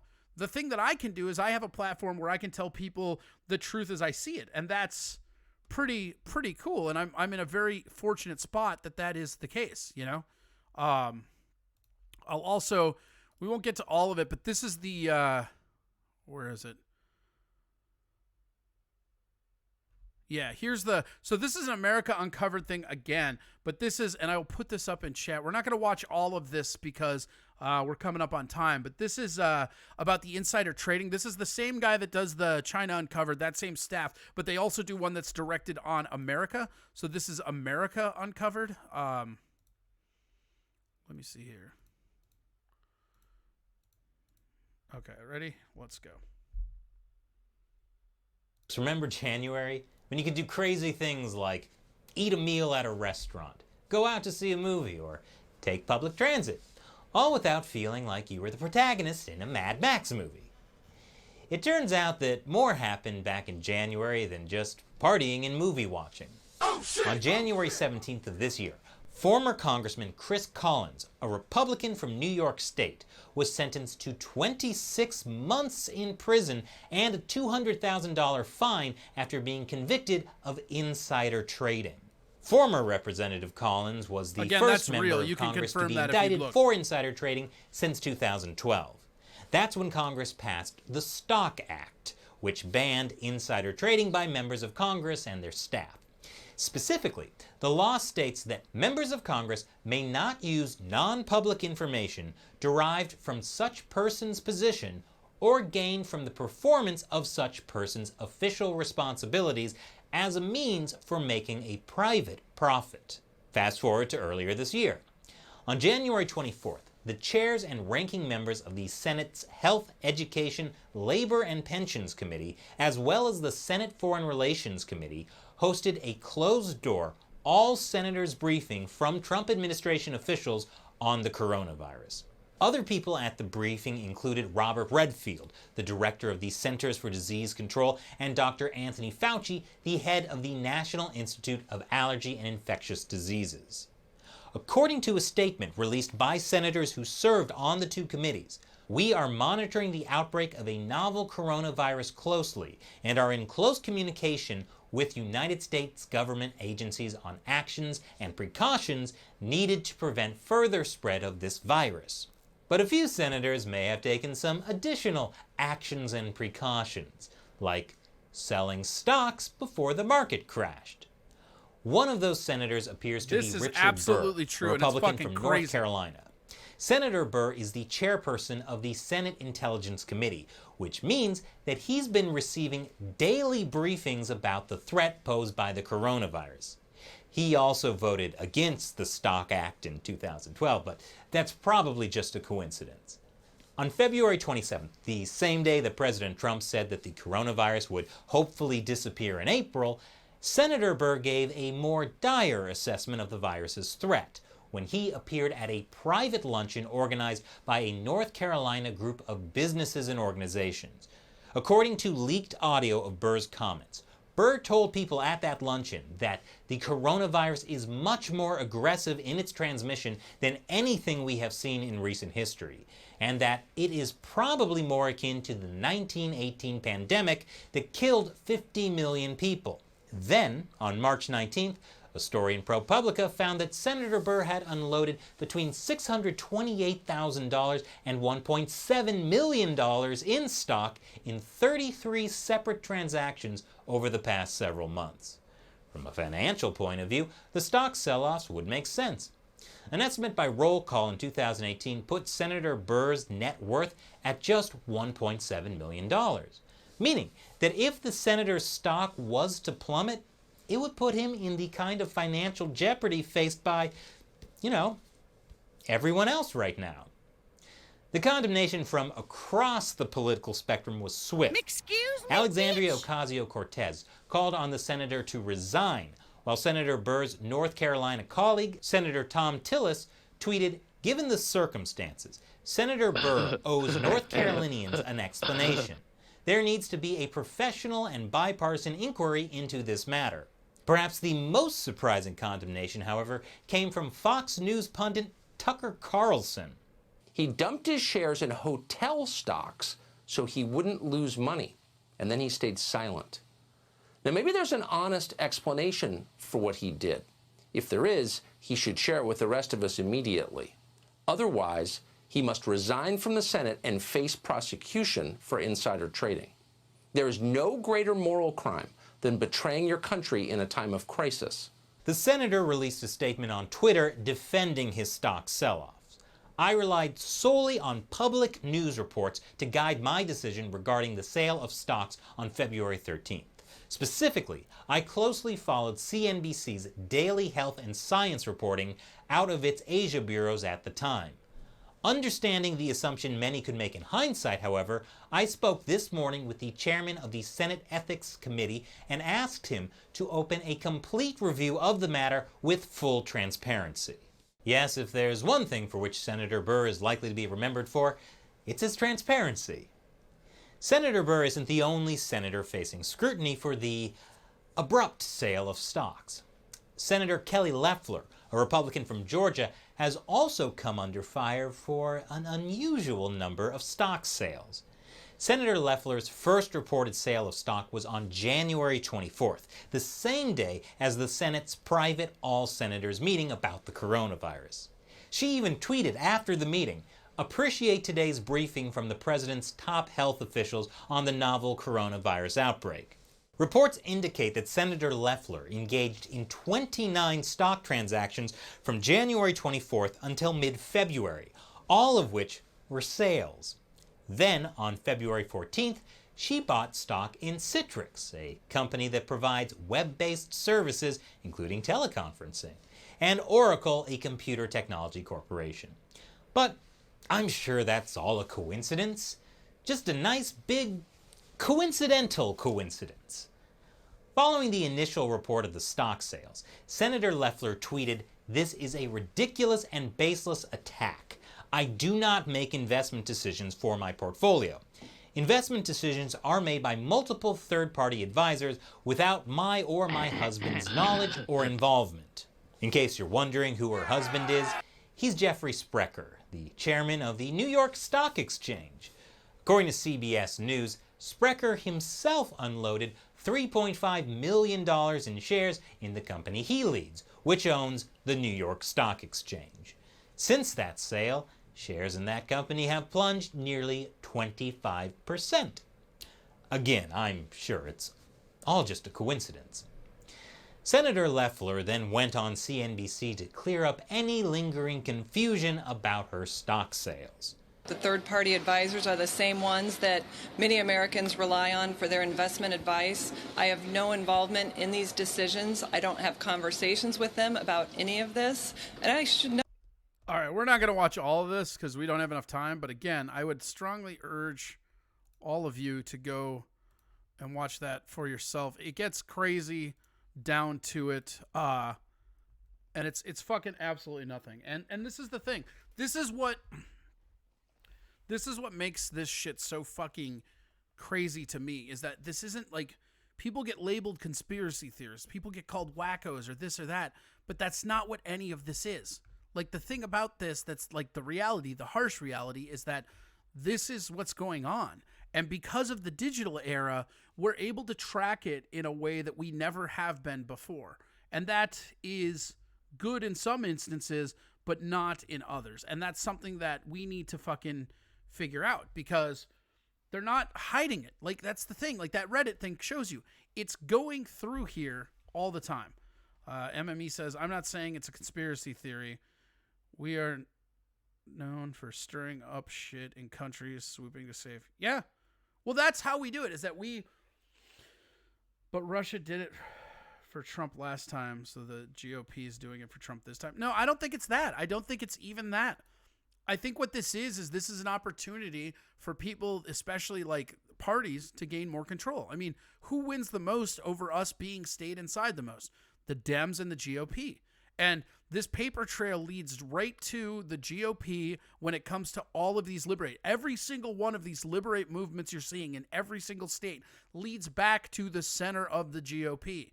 And the Dems are being linked up with this insider trading as much as the Republicans are. And one of the whois's came from their side. This is like, the only people that think the Dems and the Republicans are against each other are the civilians.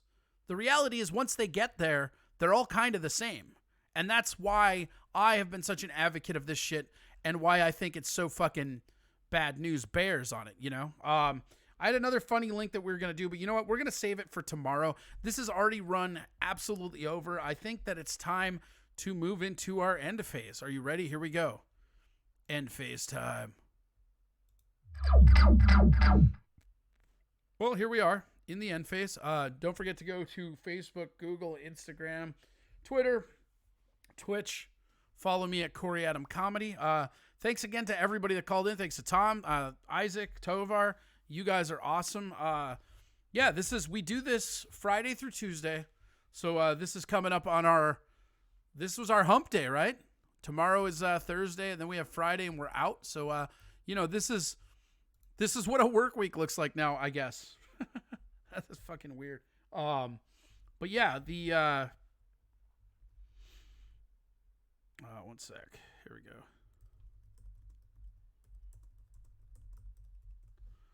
Yeah, it's really sad and weird. It really is, and it just makes me sad.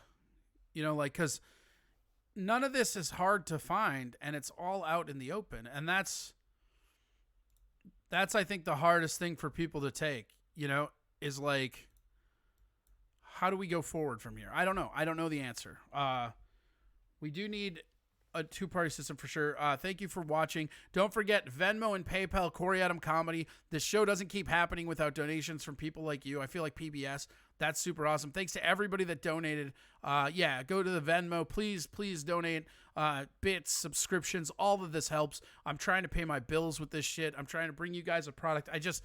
I really appreciate all of you guys coming in here and listening to me rant. And I'm trying my best to, I'm not necessarily a news site, but I scour the internet for the shit I believe, because I'm a firm believer and you have to research it, and I will bring you as much as I can. And again, if you have any questions about any of the links, or for some reason you couldn't get them to work, go that. If you have trouble with Twitch rewatching, all these episodes are on YouTube. They usually get cut up because of fucking copyrights, but who the fuck knows about any of that shit. Other than that, you guys have been awesome. This has been another show. We'll see you tomorrow. Tomorrow's going to be a fucking another ball buster. You guys have been awesome. Have a great night.